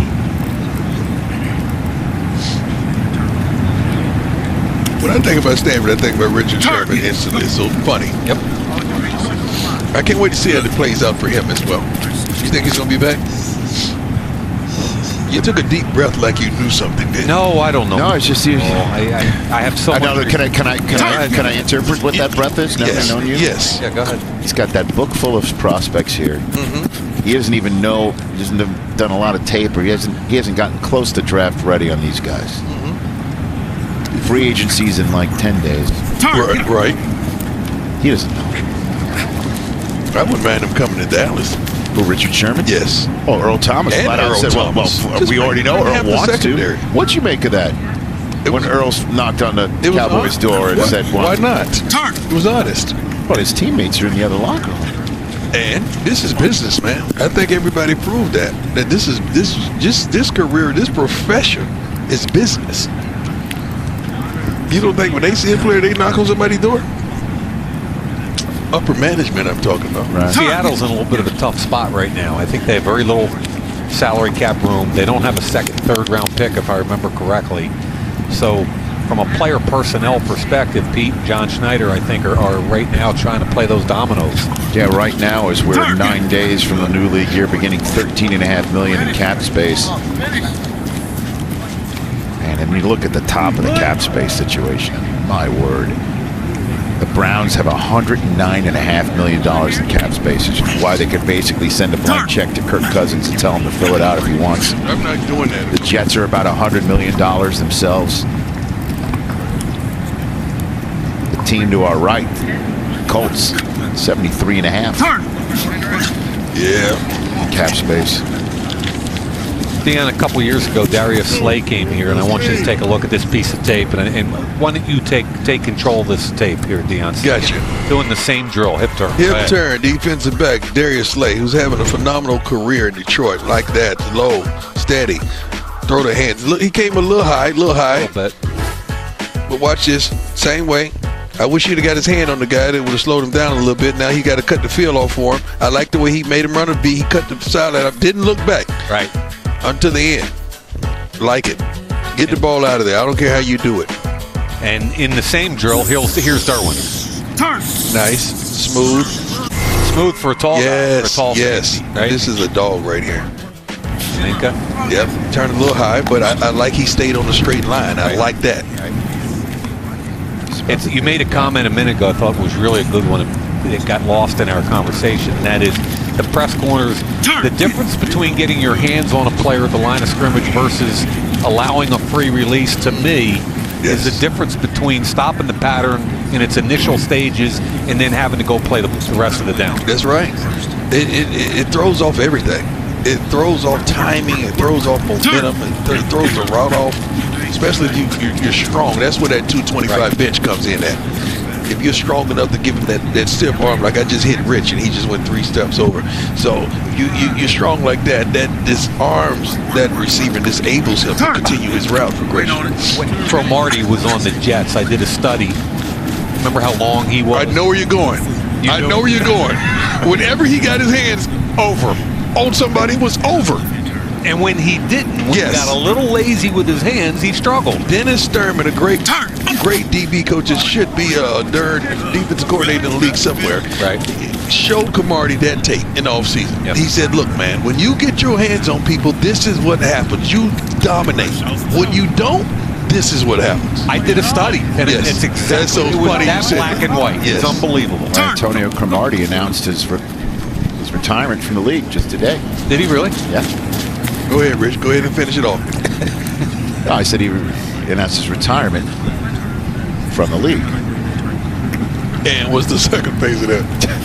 There isn't. He's going to spend time with his family. And what's the second phase of that? Antonio, this is Rich, man. This is our buddy. Antonio's a good guy, too. Well, He's I know. a great guy. Should I also mention that we're in Group 11? Here at the combine? Yeah, I know where that was. You see what I mean? Rich, you're unbelievably good. We're watching Group 11. Antonio is Rich Eisen. Derwin James. Hey, guys, let me ask you real quick with Derwin James up. Yeah. I've talked with some people. You guys have as well, and what you're evaluating Deion. Somebody keeps telling me this is Jalen Ramsey 2.0. Do you see that in him? Okay, let's start right there with Jalen Ramsey comparison, because where Jalen is right now. But remember, Jalen coming out, the question was safety or corner. That was the question when people didn't know the game. That want to speculate that. I mean, all of us that knew the game knew Jalen is a corner, a dominant corner. Trust me, I told somebody very valuable those same words, and they regret it right now. But I don't see him as that guy, a corner. Derwin James, I think, is phenomenal. I'm not crazy about his hip turn and that movement, because safeties play high and they come down low. So they're not accustomed to turning their hips and turning around and making plays. Fitzpatrick is, because he plays everywhere. He could do it all. But Derwin is a guy that you can play in the box, you can play in center field. He can get it done. I like your comparison. With Eric Berry? Yeah, I like that comparison. What I like are the bigger guys. You expect they're going to be really tight, and what you see are easy movers. And for a big guy, he's an easy mover. He can drop down on a slot, he can cover a tight end, and he'll knock you on your... Yes, he will. And by the way, guys, I just got my invitation to dinner from Mrs. Guillory Reed. I knew you would. Just wanted to let you know that I will be headed to Louisiana for some fine cuisine in the not-too-distant future. Thank you, Mrs. Reed. That is awesome. I like that. Very excited. I've been disinvited to a lot of places, Charles. Me too. Yeah, I've heard about a number of them as I've traveled the country, Mike. Uncle Ray didn't like me. He didn't like me any better. We rolled the window up on me. That's right. And left me standing in the rain. You and I both got the treatment from Uncle Ray. We got the same one there. Yeah. I got a couple of players that hadn't spoken to me since the combine because I said they were a safety. And they were a safety. They turned out to be a safety. But you're mad at me. Well, I don't think Mike's going to be getting an honorary degree from Dubuque anytime soon. That was the truth. What it was. Yeah, what it is, what it is. He just said politely, I'm not going there. DJ's getting a shirt. XL. DJ's just trying to kill me. Here's because you're white. White family we've mentioned quite a bit. Yeah, Karan. Hey, let's get the White family and the Edmonds family. Let's have a game of pickup.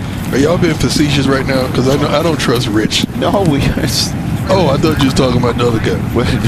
Apke? Yeah. Nice. I didn't know what you was talking about. We showed Kevin White all rocked up. Oh, okay. I didn't know what he was saw talking the other brother yesterday. Oh, okay. There's Whitehead. Right. Here we go. There he goes. Remember, Mr. Apke was a former linebacker. Seahorn is clapping somewhere right now, JC. Charles is trying to bring us back to earth here with Mr. Apke. Yeah, Mr. Apke played linebacker.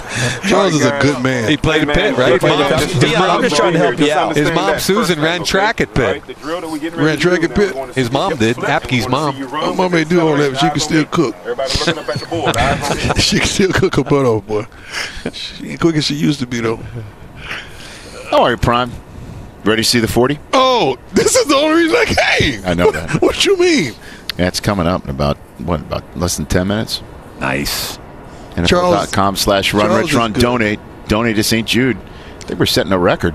Belichick might have put us over the top when he dropped the Coach check. Belichick coming in and dropping a check in his lap? He did? He did. Man, let me tell you something. I didn't think that guy could get no more higher in my eyes than what he does coaching and just maturing players and just the way he runs the organization. But to come here, personally drop a check in, that says a lot. He did. Which led people like Bill Smith to wonder, does he bring a checkbook to the combine? Yeah, he's a baller now. But it was great. That's awesome, man. It really is. Yeah, and it couldn't be more generous. I mean, and everybody else, NFL.com/run-rich-run. Doesn't matter. Whatever you feel like giving, do it. That is awesome. He's one of the guys, Mike, that I would love to take our whole high school staff to see him. Yep. You would do it, too, wouldn't you? Not only that, but Saban is another guy. Yeah. You know, those couple guys. I would love to. And because of your defensive back affinity, Saban would be awesome for you guys to visit with, because that's what he's been doing for 50 years. Wow. Defensive backs. That's his passion. You know he coaches the D-backs there? Yep, I've seen it. He's unbelievable with those guys. Marcus Allen, who we hadn't seen run, but here's a teammate of Apke, who we did see run. Come on, run. Get out of there. I like it. Let's see what he's got. Man, he's having a nice day today. Yeah, he can jump. Got a little range. He can jump. They did a movie on that. That was quick for it. You mean play basketball? There we go. I didn't know Woody Harrelson was here. I Did saw him not at the know Billy Oscars last Hoyle was night. making it in.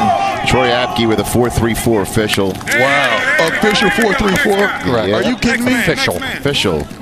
Oh, my goodness. Yeah. Well, Here we go. Set, go. they're going to pull all his film. Run. Come on. Run. Faster Get out than of there. Tony Brown by 100th of a second. Wow. Minka Fitzpatrick, 4.46 official. Derwin James, 4.47 official. Penn State, you're doing good, buddy. They're having a good weekend here at the Combine. Go. Here we go. Denzel Ward, we did see him dunk back in high school, so it should be no surprise that he won the broad jump here at 11 feet 4 inches. Oh, wow. Paddle. Flip, run, go. Aberrant at 10-11. How about Terrell Edmonds, the safety, 11-2? Yep. And he, Terrell Edmonds with Kalu, the biggest vertical at 41.5. Apke with 41 inch. Just like Saquon. Apke's lighting it up. Penn State, we are, baby. We are. Penn State. How about Derwin James, 40-inch jump. Minka Fitzpatrick, 33. Derwin James, 11-foot broad jump. Minka Fitzpatrick, 10-1. Damn. That's it. Florida State.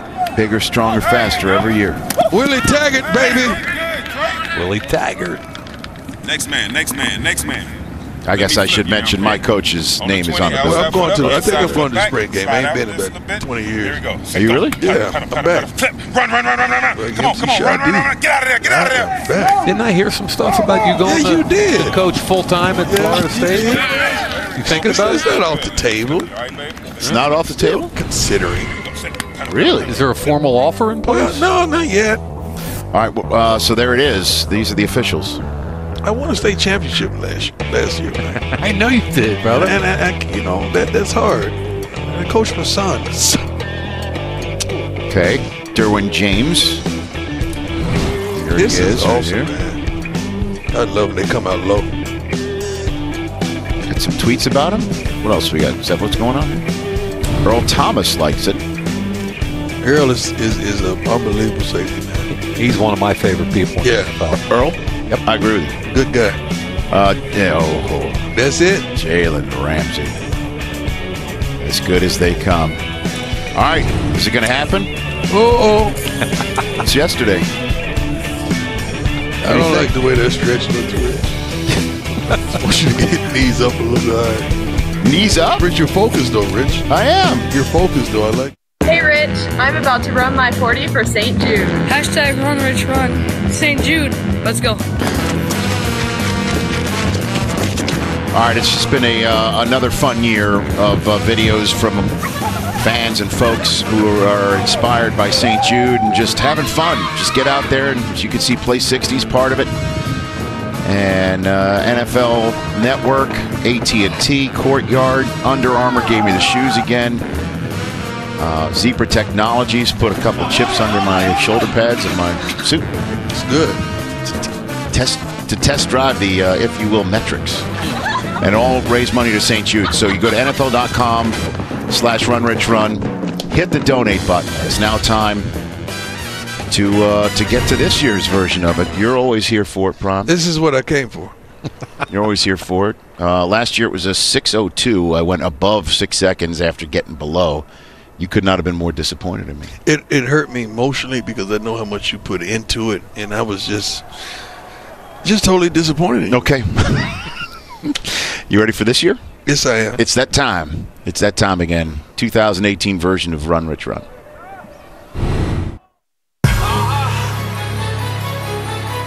Rich Eisen, University of Michigan, 6 foot, 198. And when I look at Rich, what I see is a guy that's going to give everything. I'm going to tell you right now, he's got no short area quickness. He can't get out of the blocks. He's probably going to run somewhere between 5.97 and 6.10. That's kind of the sweet spot for Rich Eisen. And if we go down on the field, he's going to get interviewed right now by one of our favorite people, Bailey. Thanks, Mike. What are you hoping to show people today? Well, Bailey, I'm hoping to show people today what a 48-year-old man in shoes he's never run in before can do after sitting on his butt for 7.5 hours of live television. Did you ever think about tucking in your tie? Good question, Bailey. No, I don't. This is it. This is who I am. This is what I've got. Snoop once told me to run in a bow tie. People have told me to take off the jacket. You know what I tell them? No way. This is what I've got. And I'm going to crush it. What do you think when you get down in your stance? Well, I think of glory. I think of glory, quite honestly. I think about running as fast as I possibly can and hitting that 40-yard dash line. Do you think this is the day for me? Could be, maybe. I don't know yet. You want to see it? Yeah, I want to see it. I've got to be it. Yeah. Okay. Let's do this. All right. Let's do this.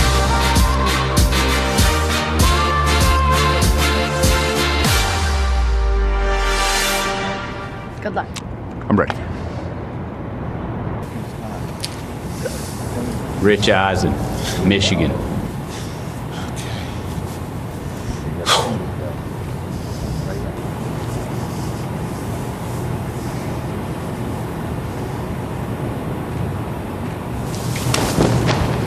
Come on, Rich, come on. All the way through. All the way through.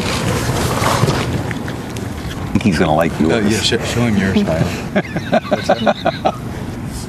Here's the deal. You can pick either one of these watches. Which one do you want? I want Bailey's. Good, Okay. good. Show it to him, Bill. That's a good one. Show it to him. 5.98. Bailey had you at 5.98.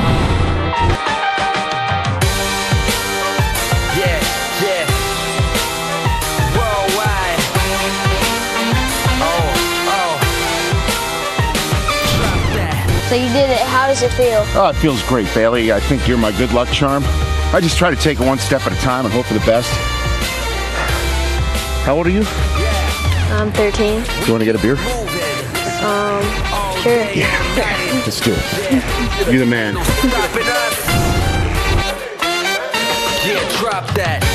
Donate to NFL.com/RunRichRun to give to St. Jude. Look at this kid. That's what your money does. And Bailey, 2 weeks ago, got a diagnosis of cancer-free. What a neat kid. Amen. What a Bailey kid, man. Big Bailey fan that Dak Prescott is. I'm so proud of you, man. Are you? You know, that's the best form that you ever displayed. Is that right? You think so? No, it was. The way you came out, I mean, you changed your form like 3 or 4 times within the race, but the start was unbelievable. Let's check out the replay. See, look, that's right there. I've never seen that. Look, you're right there. Now you change it. All the way through. All the way through. Now you change it again. Rich, I'm proud of you, man. See, I love how you say that. I changed it, You but did. I don't see your see hands it. are open. All the way then through. your hands are closed. Oh, okay. Then you This is not going to be pretty super slow-mo. See, watch how you come out low and watch your hands. See, Rich, that's the best you've ever looked. Okay. Look where they're coming up to. I love it. See what happens when you don't train? Now watch you're going to change. You're going to change right here. You see, now you changed it. Oh, I thought like potato chips. Hold on. Right. But the jaw's loose. The tie comes up. Your jaw's loose because you get older. You get no teeth in your mouth right now. See, then you changed it again. Now you went to the circle. Now you went to that. It's not flattering. It's just flat out Rich, not flattering. I'm proud of you, man. Now you're Rich, I'm proud of you, All the man. way through. And look where All the you way stayed through. it. You stayed virtually straight for the first time ever. Look at Bailey. Love it. Mayock. But Bailey's like, yeah.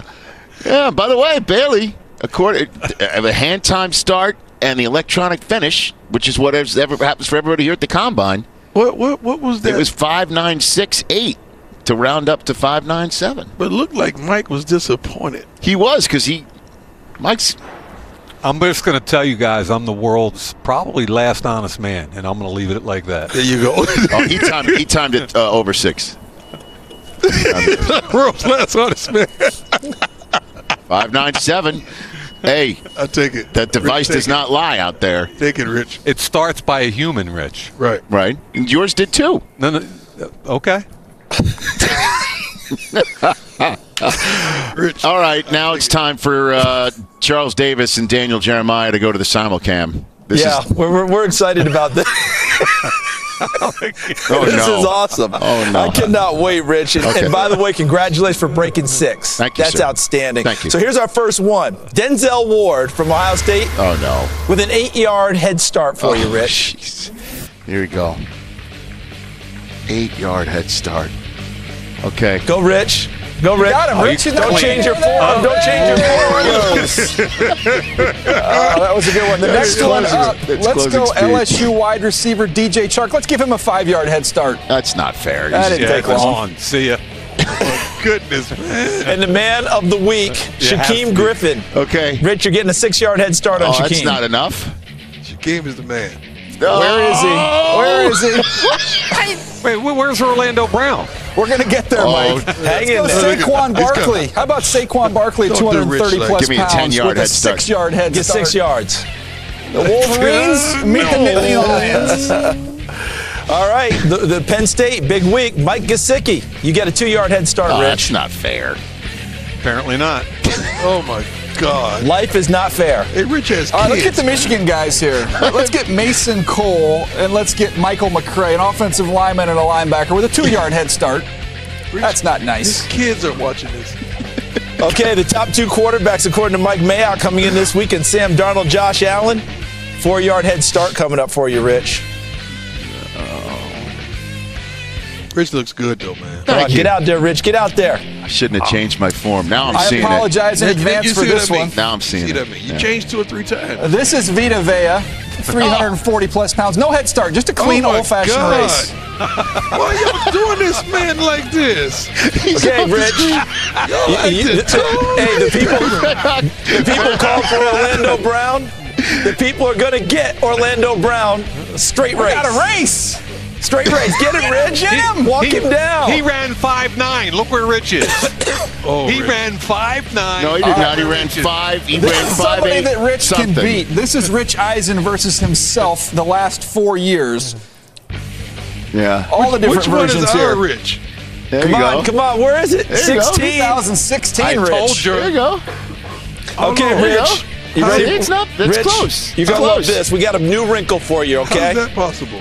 Rich, you're going against Peter Frank, who's the simulcam guy. Oh, Rich, come on. Yes. Man. Y'all can't You do got this. him. Rich, Richard, just shoot my elbow. And now it's slow-mo replay, Rich. Here you People's go. elbowed him. Let's go slow-mo. The Rich just shot my simulcam guy. elbow. Rich, you got out that hole on him, Rich. You got him, Rich. I think you tripped Elbow. him. He elbowed Rich, him. did you Rich trip tripped him? somebody in a simulcam. Did you trip him, Rich? Rich, your tie hit him in the face. Hey, I want. Can we see the different years of Rich one more time? You don't want to. You don't want because to. there's a discrepancy. There is. What is it? Rich, my congratulations. 594 was right in front of But my I'm saying 597. The different years of Rich. What we're saying is, what was his time this year? Dion, 597. you are the simulcam guy again. Oh, here's Yeah, all the see, riches. this is all the riches. 2018. He's ran a 5.97, It's right there. and There you go. Okay, See? Yeah. If I was 6'10", I'd be behind the other 6'10". Come on, Rich, throw that elbow into him. Rich, you did hit him. Rich, you ain't right, man. Rich, on that last one with the simulcam guy, Yeah. you just Zola butted Mary Zola Decker. butt- All right? Rich, I'm Congratulations, proud of you, man. I'm Rich. proud. Congratulations, Rich. Again, NFL.com/run. That's for St. Jude Children's Research. Been wearing that pin all day. Go and we're setting records. We're setting records for best online donations that's awesome. that we've done yet. And I think for the history of the run, we're now over $650,000. Are you really? Yeah. I need to start running, please. I need to get. I'm running next year. So thanks to everybody who uploaded videos. You still have time to donate. No more slow-mo. Oh, that's my guy right there. And Bailey, too. Way to be cancer-free, bud.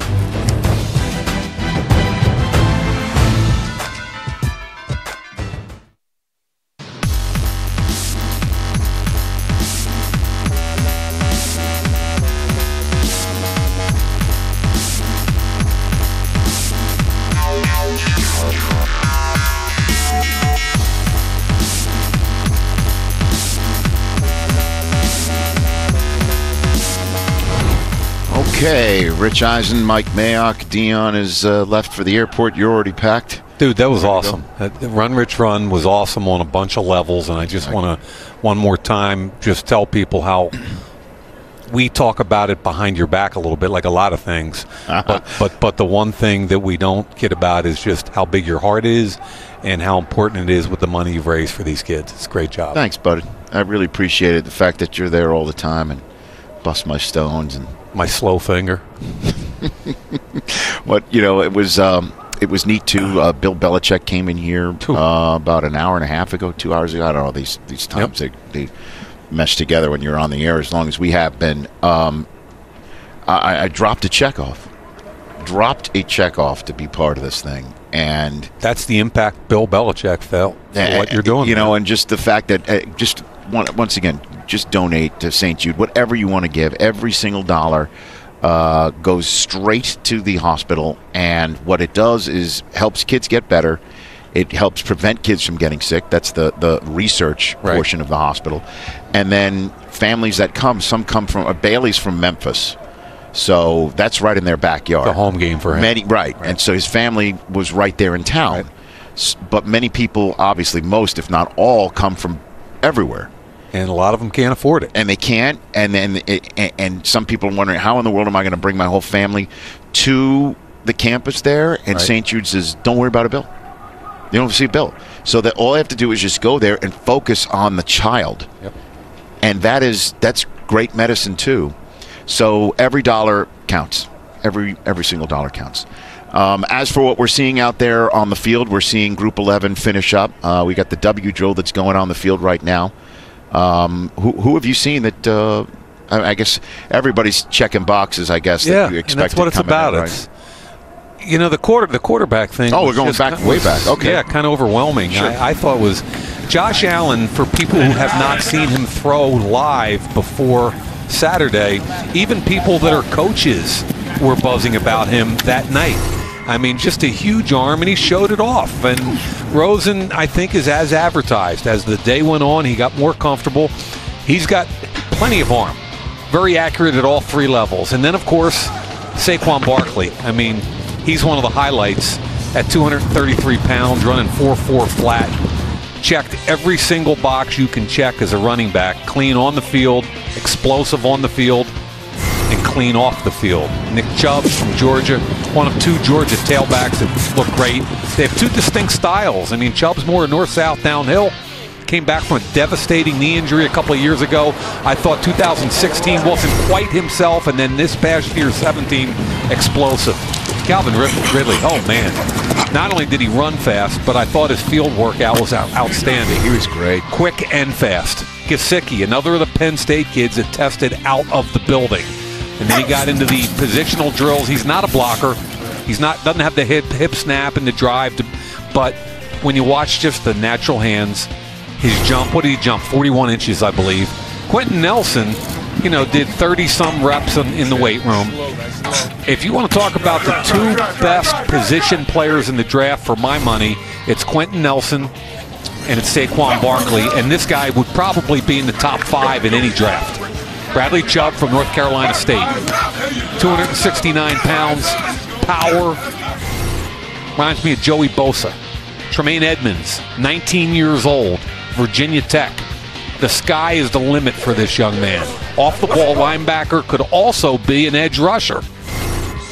And maybe the star of the weekend, and just love talking to him on the phone this afternoon, Rich. Shaquem Griffin, 20 reps. Then he got out there. I thought 4.55. How about 4.38?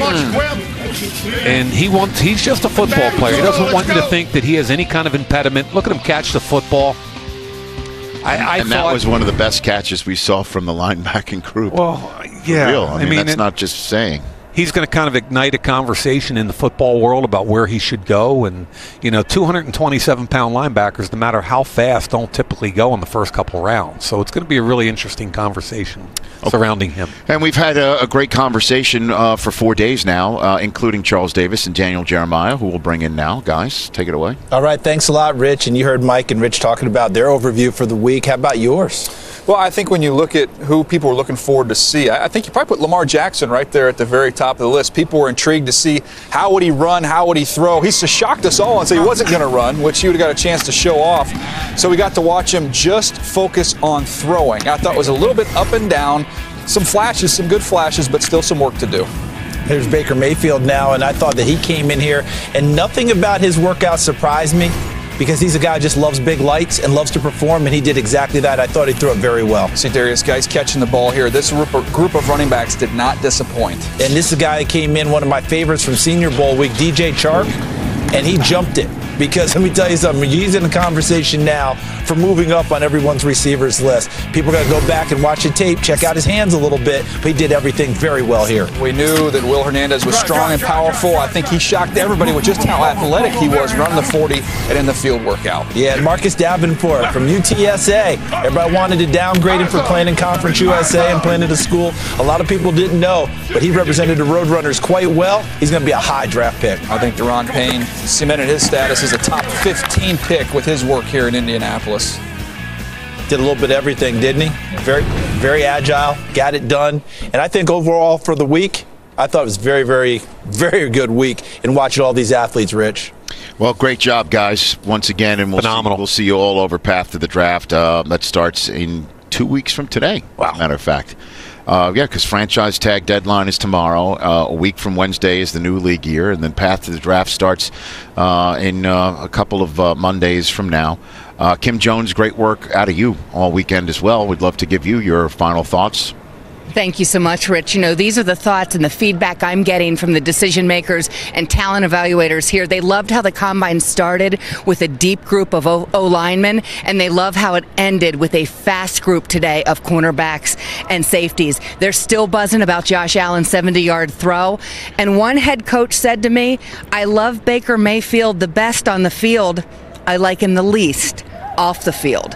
A GM walked up to me upstairs and said simply, how about Saquon? It's become almost a rhetorical question. And a head coach chose Shaquem's 4.3840 as his favorite moment. He said, I'm so happy he had that moment. And this one's from me. I loved when Deion said to Shaquem over the phone, you are what dreams are made of. Shaquem would have added hashtag against all odds. It's been a great combine. Same to you, Kim. Great job, Kim. Great Thank job. you. How about that comment? Love Mayfield most on the field, least off of it. Why does that surprise you? That's been the conversation. I don't know why that surprises you. But, I mean, you hear from people out of Oklahoma, they loved him. And I know he had problems off the field for one off season, but I don't know. And, you know, obviously him being cocky, don't you want that out of a quarterback? Don't you? Did you want a quarterback that's going to stare down? You want somebody? Confidence? You want a little swagger? There's no you want, doubt. Obviously, everything in moderation, everything with you limitation. want accountability. You want we want a lot of very professional things that he hasn't quite shown yet. And I'm going to leave it at that. All right. And you know we've been doing this for a while as well, and I know that obviously Twitter and Facebook and Instagram gets bigger every year, but things that has happened on our air that went viral elsewhere, like Lashley dancing behind Kim Jones, being lit. I mean, Lashley, that's awesome. That was fun. I mean, we've noticed more players. I think more and more players out there tweeting about what they're seeing. I'm amazed at how many of the NFL players are locked in all 4 days, and that's man. great. Cool. That's great. I mean, that means that what we're doing and what we're showing resonates within the community. You know, we did a simulcam involving Jared Goff. Yeah. He then tweets at us, "This is fun. I get it. I'm slow." You know, that was a good one. And Shazier joined us. That was a poignant yesterday when Mark Gorsak, the Steelers scout who runs the 40-yard dash drill for the combine, gave a nice speech to the linebackers through the prism of what's going on with Ryan Shazier. Shaquem. I thought Ryan Shazier handled that interview on the phone. It was great. And then the Griffin family, we're all rent payers in their world right now. Yep. Shaquille was driving with Shaquem when he called in today. Right. We created a new Twitter handle, got created based on our discussion of football on the stick. And I guess to use your phrase, we'll leave it at that. Yeah. Leave it at that. I also want to say this. the fact that Bill Belichick came into this suite and he dropped off that check, and then also dropped off a message about what our coverage means to the evaluating community, how they're watching it and how they're taking cues from folks like you and Daniel and Charles and all the evaluators that we have there. The only reason why he's able to say that is because of everybody who's in that truck through the lens that I'm talking to right now, and then back in Culver City, and everybody who spends weeks upon months preparing for this. The video of Gesicki dunking in high school and basketball. The fact that all of that stuff is available for you to call upon with our crew, our team man, our producer Charlie Yook, Steve Beim, our director, and I don't want to everybody else in that truck. It's a mind-boggling effort that people at home don't really. You got 335 players here, and each one of them has a story, and we try to bring it to you. And we've got a group of people that are so dedicated that they love football, they love the combine, and more than anything, they have a passion for what they do, and I applaud it. So, here. That's it for us at the 2018 Scouting Combine from Indianapolis. Another great job, sir. Awesome, pal, and congrats on that 40. Thank you very much, and safe travels to all those pro days. We'll see you at Dubuque. Oh, yeah. For Mike Mayock and everybody else involved with our Combine coverage, we want to thank you for watching and talking about it and tweeting about it and telling your friends about it and being as into it as much as we are. Once again, as it's just getting started. Franchise tag deadline tomorrow. New league year a week from Wednesday. Path to the draft 2 weeks from this Monday. We've got a special quarterback show that will get the game day morning game back together next Monday. We are just getting started in our talent evaluation portion of the NFL Network calendar, culminating with the draft in the Jones Mahal in Dallas, Texas on the final Thursday of April. As for the final Monday at the NFL Scouting Combine in Indianapolis, I am Rich Eisen signing off saying we'll chat soon.